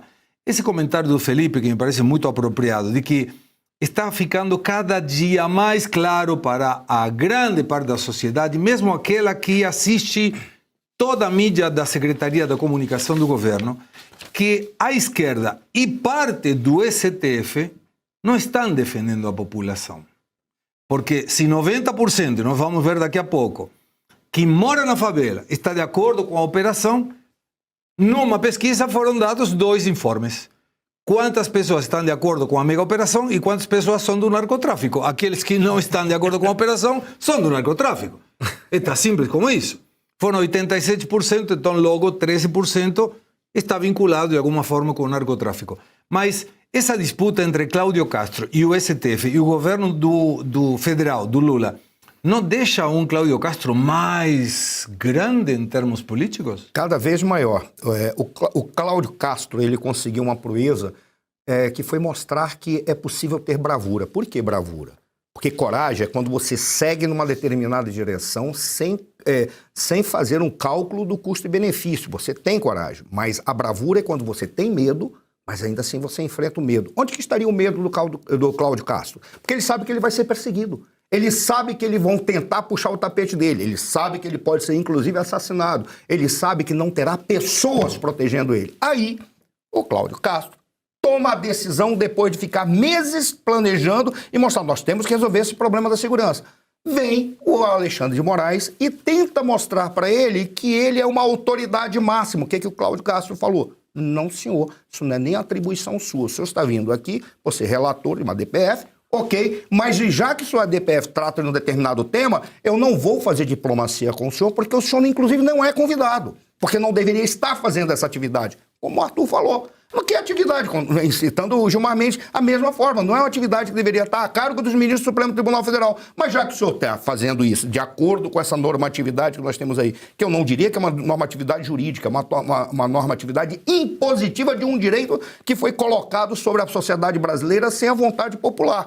Então, o senhor vai lá onde está acontecendo a atividade para entender o que aconteceu, porque é isso que importa, e não sair de portas fechadas para o senhor falar aquilo que o senhor quiser. Porque o senhor deve cumprir a sua função como eu estou cumprindo a minha. Então, ao fazer isso, ele mostrou uma bravura que é a bravura que o povo brasileiro quer, daqueles que são opositores, daqueles que são de direita. Por isso ele se cacifa como poucos para eleições futuras. Se não a de 2026, que eu não acredito, mas pelo menos a de 2030. Isso ele se cacifa, porque ele está mostrando que é uma liderança que está se apresentando, não está mais se construindo. E é interessante que ele, inclusive, quando a gente olha a questão dos direitos humanos, por que os direitos humanos fizeram essa reivindicação? Porque é uma deturpação do significado de direitos humanos. A deturpação, ela diz respeito exclusivamente que direitos humanos é uma conquista da humanidade quando se preocupou com a imposição do Estado, em especial contra o cidadão, sem ter nenhuma capacidade de frear o abuso dos seus governantes, que são empregados do povo. Aí surge uma lógica que jamais nós poderíamos permitir que os governantes tivessem capacidade sem ter nenhum freio, nenhum controle. Aí o que aconteceu? Passaram a identificar que todo cidadão é inclusive aquele marginal que rompeu o pacto social. Porque quando o marginal rompe um pacto social, não é que ele deixa de ter acesso aos direitos humanos, mas o direito para ele é diferenciado. Não se aplica mais a questão dos direitos humanos, porque é o próprio marginal, quando vai e mata alguém por causa de um tênis, estupra uma mulher, faz um sequestro, faz a tortura que eles fazem no Rio de Janeiro, ele já não está mais na condição de ser uma vítima. Ele é o algoz, ele é um indivíduo contra quem os direitos humanos devem trabalhar. Mas como houve uma manipulação, uma apropriação do conceito de direitos humanos pela esquerda, que olhou para o lupenproletariado e disse, vamos transformar isso em massa de manobra e exército auxiliar. O que eles fizeram? Deturparam os direitos humanos e fazem com que os direitos humanos se apliquem aos marginais, mas não à sociedade, que está abandonada. É essa a questão. Esse bando de deslocado chega para o indivíduo que está cumprindo uma função que não lhe cabe e vai tentar sobrepor ao Cláudio Castro. O que o Cláudio Castro fez? Não, senhor. Eu posso ter medo do que possa acontecer comigo e com a minha família, mas eu vou estar até o fim. O nome que se dá para isso é bravura. A dimensão dele hoje é gigantesca. Agora, Luiz Arthur, tinha na favela, na comunidade, como a gente quer chamar, uma sala de torturas com isolamento acústico. Teve uma, e agora a gente vai pegando histórias, né? Uma família em que a família saiu da favela porque veio um senhor e falou para uma família, fulano e tal, que é o chefe do narcotráfico aqui, gostou da sua filha, tem 10 anos. E ele quer para ele. Aí a mulher inventou que estavam indo levar a minha escola, não sei, pegou com a mochila, como que estava aí, e vazou, como falam aí, vazou.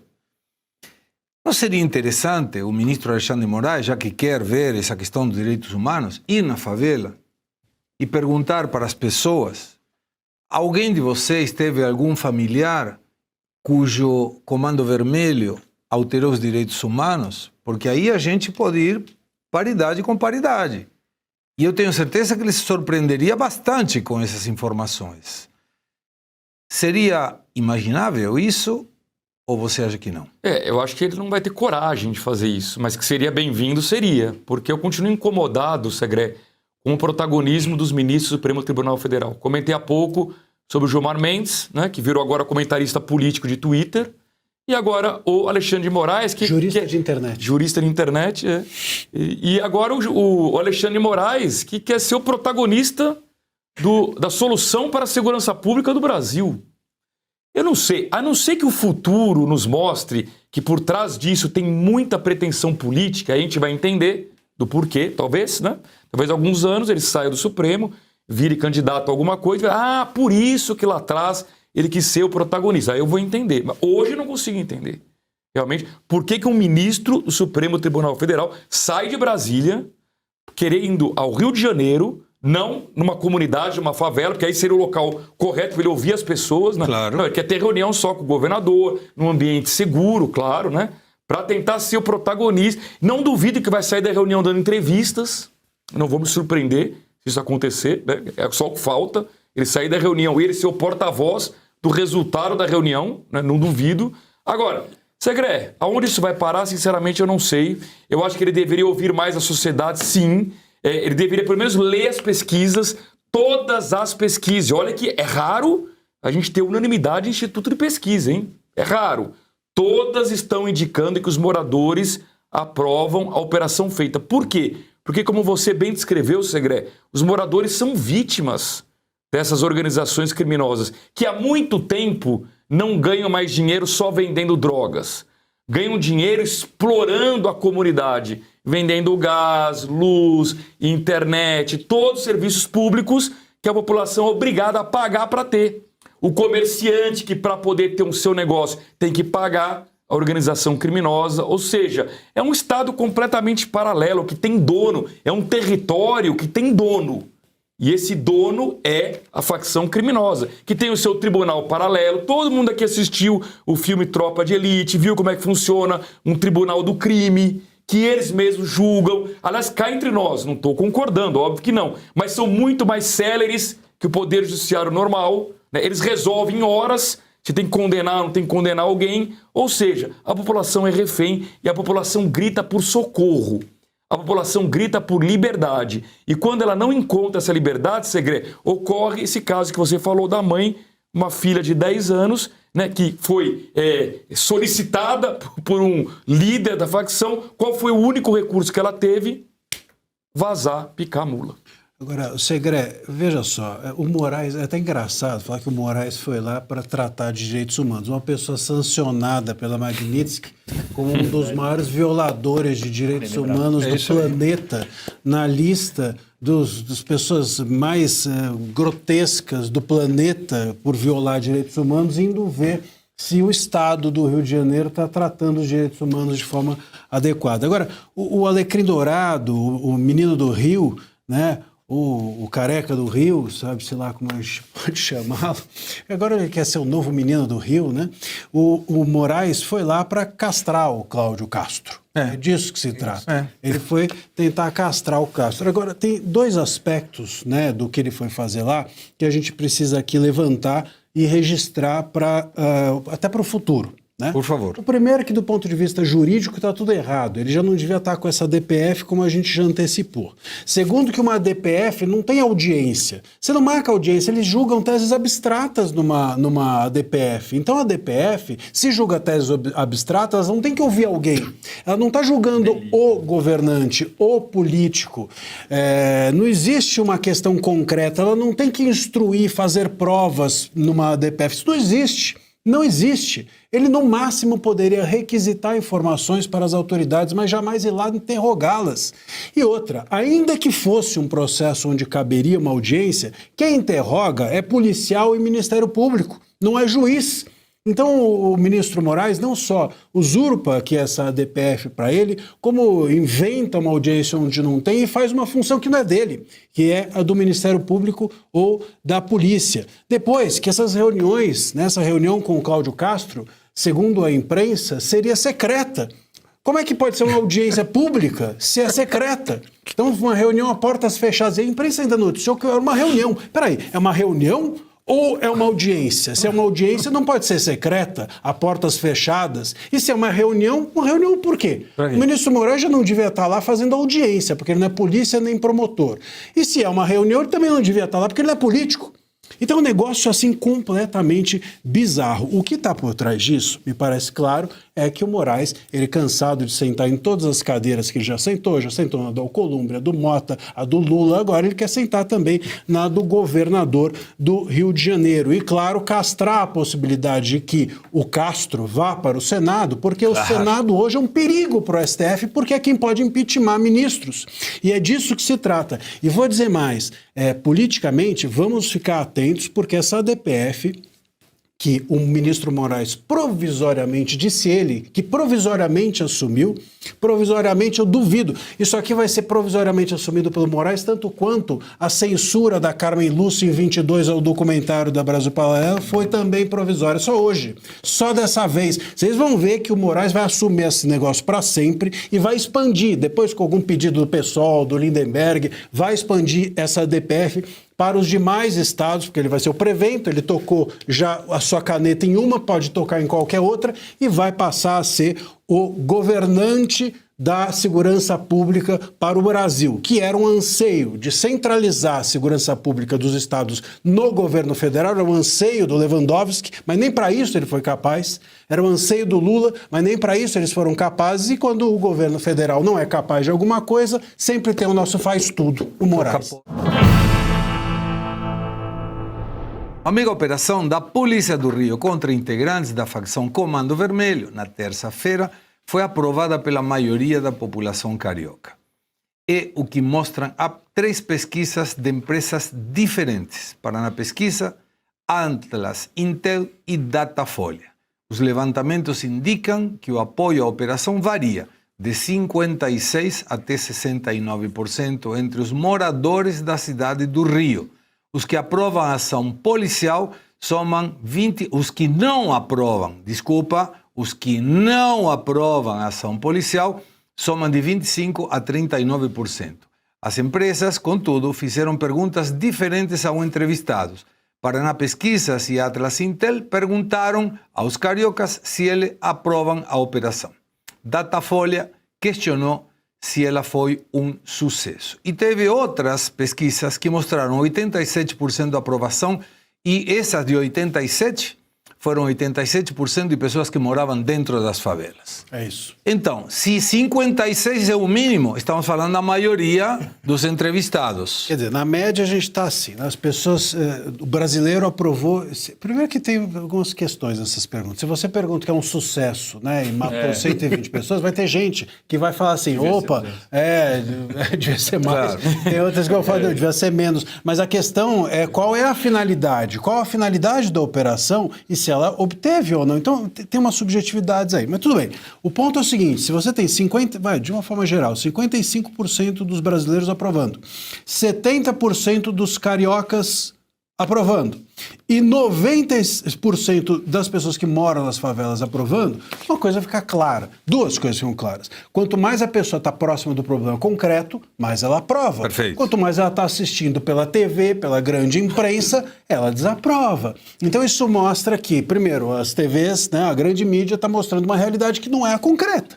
Em segundo lugar, existe claramente aqui uma necessidade de que as pessoas ali no entorno, e as redes sociais também, com vídeos que mostram a realidade concreta, etc., estão sendo muito úteis para a divulgação dos fatos tais quais eles são. Professor Suano, olha, 90%, quase 90%, 80% nas favelas, 70% na população do Rio de Janeiro e 56% da população geral é um número que deveria alertar o governo dizendo, gente, vamos parar de passar pano na bandidagem, que essa coisa está complicando. O governo não pode fazer isso, porque eles precisam ter a bandidagem ao seu lado Não é porque a bandidagem significa voto da própria bandidagem, que a bandidagem significa um sistema de controle da população local para impor um voto a eles. Porque é exatamente isso que acontece. Os bandidos, eles... As declarações do Marcola, por exemplo, eu não sei de quem ele estava falando. Ele falou, infelizmente aquele indivíduo é um bandido, mas é nele que nós temos que votar. Circulou nas redes o vídeo do Marcola. Ou seja, é uma forma de ter controle sobre segmentos populacionais que são gigantescos, que garantirão eles ali no poder. E é interessante que quando você olha, foi muito legal ter falado que quanto mais distante do fato concreto, mais eles aprovam. Por qual razão? Porque é colocado ali o elemento subjetivo moral de quem não consegue viver a realidade. É mais perto do fato. Não, é aquele... 90% mais perto. No caso daqueles que combatem, desculpa, aqueles que combatem, porque eles não estão perto do fato. Por isso que você tem aquela elite lá de Copacabana, aquela elite do Meia, aquela elite da Barra, aquela elite lá do Projac, ou de que quer que seja, porque eles não estão dentro do fato, eles não sabem o que está acontecendo. Aí é que está o grande problema. Ora, aí você pega essas pesquisas, vamos olhar as pesquisas como um todo. A Paraná Pesquisa, todo mundo sabe que eu tenho respeito pela Paraná. Não é porque o Murilo esteve aqui conosco, não. Eu tenho mais respeito pela Paraná Pesquisa, porque ela apresenta a metodologia. Mas quando você pega um dado com as perguntas que foram feitas pela Folha, você está brincando comigo, mas é o ponto de referência para a gente verificar como houve a aprovação. Porque se eles, com uma pergunta mal intencionada para direcionar o discurso, já que traz um elemento subjetivo não concreto, é uma questão valorativa. Eu não gosto de ver pessoas morrendo. Então, por isso, eu acho que não foi um sucesso, porque nós poderíamos ter feito isso apenas com diálogo, jogando xadrez. Aquele jogando que não pedra, sabe o que é a realidade, jogando pedra, jogando fogo, com amor disseminado, é óbvio que vai dar. Mas, mesmo assim, eles conseguiram, deturpando a metodologia, chegar a 56%. Logo, não tem como questionar. É isso que a sociedade quer. Em especial, aquele povo que está lá sob a égide do Hamas, porque é o que esses narcotraficantes são. Eles são um grupo terrorista que trata a sua população como o Hamas trata a população na faixa de Gaza. E tanto foi absolutamente inquestionável a aprovação que o próprio governo, a SECOM, passou a assumir as redes todas do Lula, do Lewandowski, do povo todo, e passou a orientar, dizer, olha, não diga que é grupo terrorista, diga que a operação foi um sucesso. Eles mudaram de um dia para o outro. De um dia para o outro. Então, não sei se foi hackeado a rede do Lula, né? Eu sei, mas são mentirosos. É que eles são mentirosos, André. Eles precisam modular o discurso de acordo com aquilo, porque logo depois, como eles têm muito dinheiro e o controle da mídia, o que eles vão fazer? Vão bombardear pela mídia aquela população para colocar os pontos que podem demonstrar que eles estavam preocupados. Eles não estavam preocupados. É isso. Na quinta o posicionamento foi ideológico, na sexta foi eleitoral. É isso aí. É 23,59,00, né, como fala. Quando eu estava falando com alguns amigos da Argentina, e aproveito e dou os parabéns para Manuel Adorni, um grande amigo de muito tempo, que agora é chefe da Casa Civil da Argentina. Gostou? Meu amigo. Opa. Sabe como fala? Meu amigo. Não consegui nem responder uma mensagem, mas coitado, ele é muito gente boa. Mas eles me falaram, estamos reforçando a fronteira. Eu entendi, Rio de Janeiro fica longe, não deve ter nada. Olha isso. A polícia da Argentina prendeu 3 brasileiros suspeitos de integrar o Comando Vermelho na província de Misiones. Para aquele que não está familiarizado com a geografia, Misiones é a província da Argentina em que estão as cataratas do Iguaçu. Tem várias passagens fronteiriças, mas tem uma, Foz do Iguaçu e com Porto Iguaçu, do lado argentino, e tem do lado também Dionísio Cerqueira, Santa Catarina, Bernardo de Irigoyen, na província de Misiones. A ação ocorreu na sexta-feira, na cidade de Alba Posse, uma cidade muito pequena, que faz divisa com Rio Grande do Sul. De acordo com as autoridades argentinas, os homens com suposta ligação com o Comando Vermelho, identificado como Ednei Carlos dos Santos, Luiz Eduardo Teixeira de Souza e Jackson Santos de Jesus, são naturais do Rio de Janeiro e residiam em Rio das Ostras, Rio de Janeiro também. Eles têm entre 23 e 35 anos e teriam entrado ilegalmente no território argentino. Mas não é só isso. Um vídeo exclusivo obtido pela Metrópolis revela Sebastián Marcet, um dos traficantes mais procurados do planeta, reunidos com lideranças do PCC, primeiro comando da capital, e fazendo ameaças diretas a rivais e forças policiais. Ele ameaça guerra na fronteira do Brasil. A gravação teria sido feita no final de semana em Santa Cruz de la Sierra, na Bolívia, onde Marcet mantém sua base de operações. No vídeo, ele aparece portando um fuzil, cercado de aliados armados, diante de bandeiras e símbolos que remetem ao PCC, a atuação do grupo também no Paraguai. Vamos assistir o vídeo. Este video para decirle a concha a ese sapo que se deja andar diciendo dónde está uno.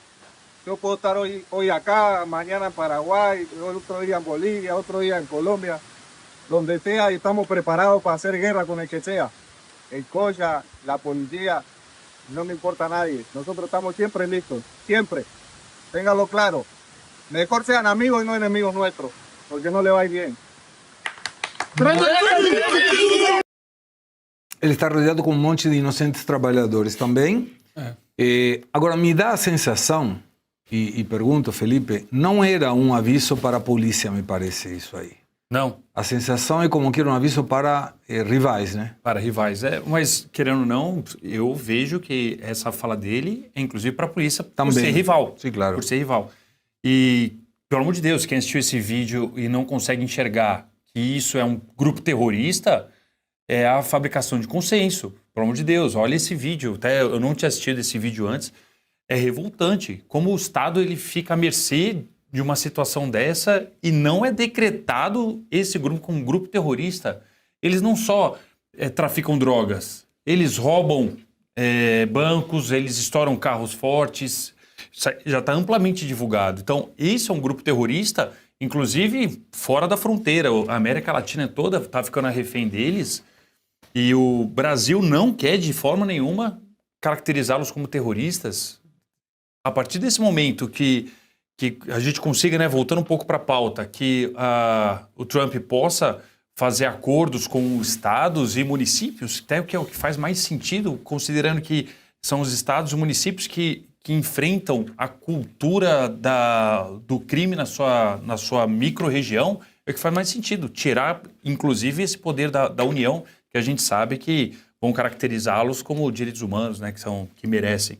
Então, assim, eu acredito que esse seja um recado para toda a sociedade, não só para os rivais. E isso está acabando acontecendo de uma união. Você vê, antigamente, PCC e Comando Vermelho não se uniam.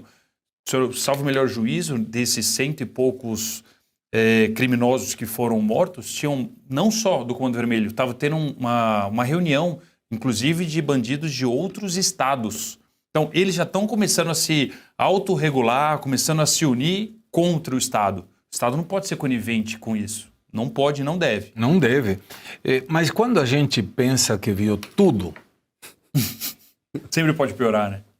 Sempre pode piorar.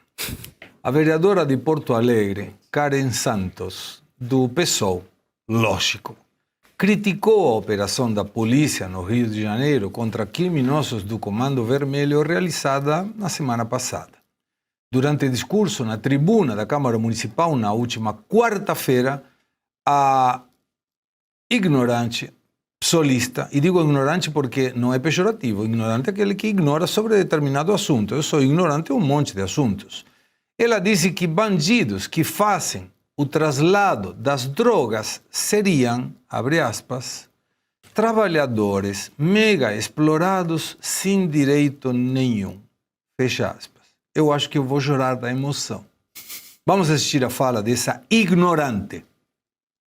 Drogas é uma mercadoria, como qualquer outra. Assim como a gente tem o álcool que é legalizado, assim como a gente tem o cigarro que é legalizado, assim como a gente tem o açúcar, o café e dentre outros medicamentos tarja preta.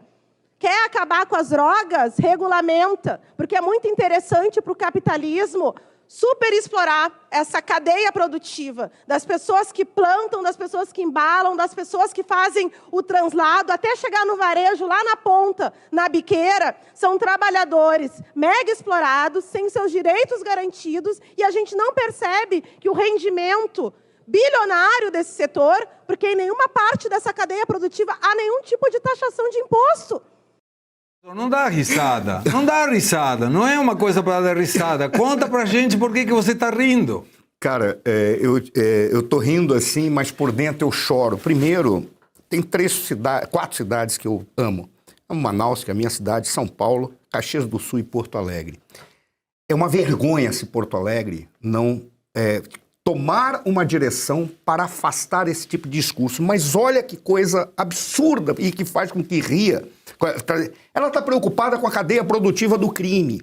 Ela é tão ou incoerente, ou mal intencionada, ou tola no discurso que ela está fazendo, porque ela foi defender a cadeia produtiva do crime, ou seja, do narcotráfico, da produção do tráfico e distribuição, se colocando contra aquele que ela deve estar chamando que é o grande burguês do crime organizado.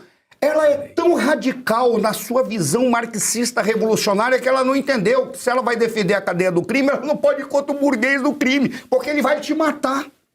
E aí, se ela está querendo isso, por favor, o crime não faça isso, tá? Porque Porto Alegre pode tomar as decisões independentemente da violência. O que causa riso não é mais a contradição, é a incapacidade teórica ou moral desta moça ou desta senhora para fazer o discurso que ela fez. Ele não chega ao limite do absurdo, ele é absurdo da maneira como ela se expressou. E ela alega que a droga, por ser um produto como outro qualquer, ou como uma mercadoria como outra qualquer, ela imagina que o lucro advém do fato da produção, o lucro advém do fato de ser ilícito, porque é aí que se ganha muito dinheiro. E se a senhora regularizasse a produção de droga, a distribuição de droga, simplesmente eles iriam produzir drogas com maior capacidade e poder de destruição para poder lucrar mais, para ficar à margem. É na margem que eles ganham muito dinheiro. A senhora não entende de economia, a senhora não entende de decência, a senhora não entende de direito, a senhora não entende de política, a senhora entende de quê? Por isso eu peço ao povo do Rio Grande do Sul e de Porto Alegre em especial, não permitam que essa senhora possa ser reeleita, em hipótese alguma. Luiz Arthur, a culpa é do capitalismo, cara. Eu acho... Ficou claro que a culpa é do capitalismo. Com certeza. Acho que faltou a vereadora ampliar as propostas. Vamos defender aqui jornada 4x3 para os traficantes, né? Registro CLT para quem vende drogas, férias de 30 dias remuneradas, né? Pagamento do INSS, que eles precisam se aposentar no futuro, né? Ô, vereadora, a senhora tem que defender melhor as suas ideias, né? Não é possível. Não, tem outra, peraí. Não é somente isso. Deveriam cobrar por insalubridade. Claro. Eles estão tramitando drogas. Deveria ser... Ué, trabalho já que vamos falar direito... Mas sabe qual é a preocupação? Se essa moça está aí, nunca ouvi falar dela. Me desculpa, ela está representando parte da população que votou nela. E se votou nela, provavelmente pensa como ela. Então, na próxima eleição, levante a bundinha do sofá, vai lá, tira esse tipo de pessoal aí. E faltou lembrar, Segre, que caso ele seja baleado, é acidente de trabalho. Tá? Boa. Tem que ter CAT. Segre, tem um ponto aqui que é o seguinte, se esse raciocínio dessa moça for levado adiante em escala, não existe mais ilícito. Porque todo ilícito, obviamente, que, como diz o Suano, cria uma cadeia de trabalho. Então, claro, se nós entendemos que essa cadeia de trabalho se resolve, a exploração dessas pessoas que estão dentro da cadeia de trabalho se resolve com a descriminalização daquele ilícito, não tem ilícito. Então, os grupos de extermínio tem pessoas ali que trabalham também, que são explorados no meio. Os pistoleiros, os grupos de assaltos, enfim, todos esses grupos, né, também existem os explorados e os exploradores. Se isso se resolve sempre tornando lícito o fato, não tem mais ilícito. Tudo é permitido. Conheça a Golden Brasil e valorize seu capital com ouro e diamantes. O mercado financeiro tradicional tem deixado muitos investidores frustrados. Bolsas em queda, fundos que não entregam retorno, instabilidade preocupante. Mas um setor não para de crescer: o mercado de minérios e pedras preciosas. Enquanto o mundo enfrenta crises e inflação, esse mercado segue firme, se valorizando e protegendo o capital de quem investe nele. É nesse cenário que se destaca a Golden Brasil. Fundada em 2019, a empresa já ajudou centenas de pessoas a lucrar de forma consistente. Não é promessa, é garantia imediata em ativos reais. Ouro, diamantes e outros minérios de alto valor. Você pode ter valorização pré-fixada do seu capital chegando a até 50% ao ano. Resultados que fazem a diferença na vida do cliente. Acesse goldenbrasil.com.br ou ligue 0800 606 6048.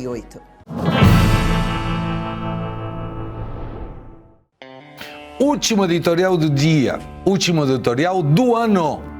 E esse editorial é poético. E não porque o ano seja poético, senão porque precisamos de muita poesia para encauzar um Brasil que está bem complicado. Mas em 2026 a coisa vai mudar. E aqui nesse editorial fiz uma espécie de resumo.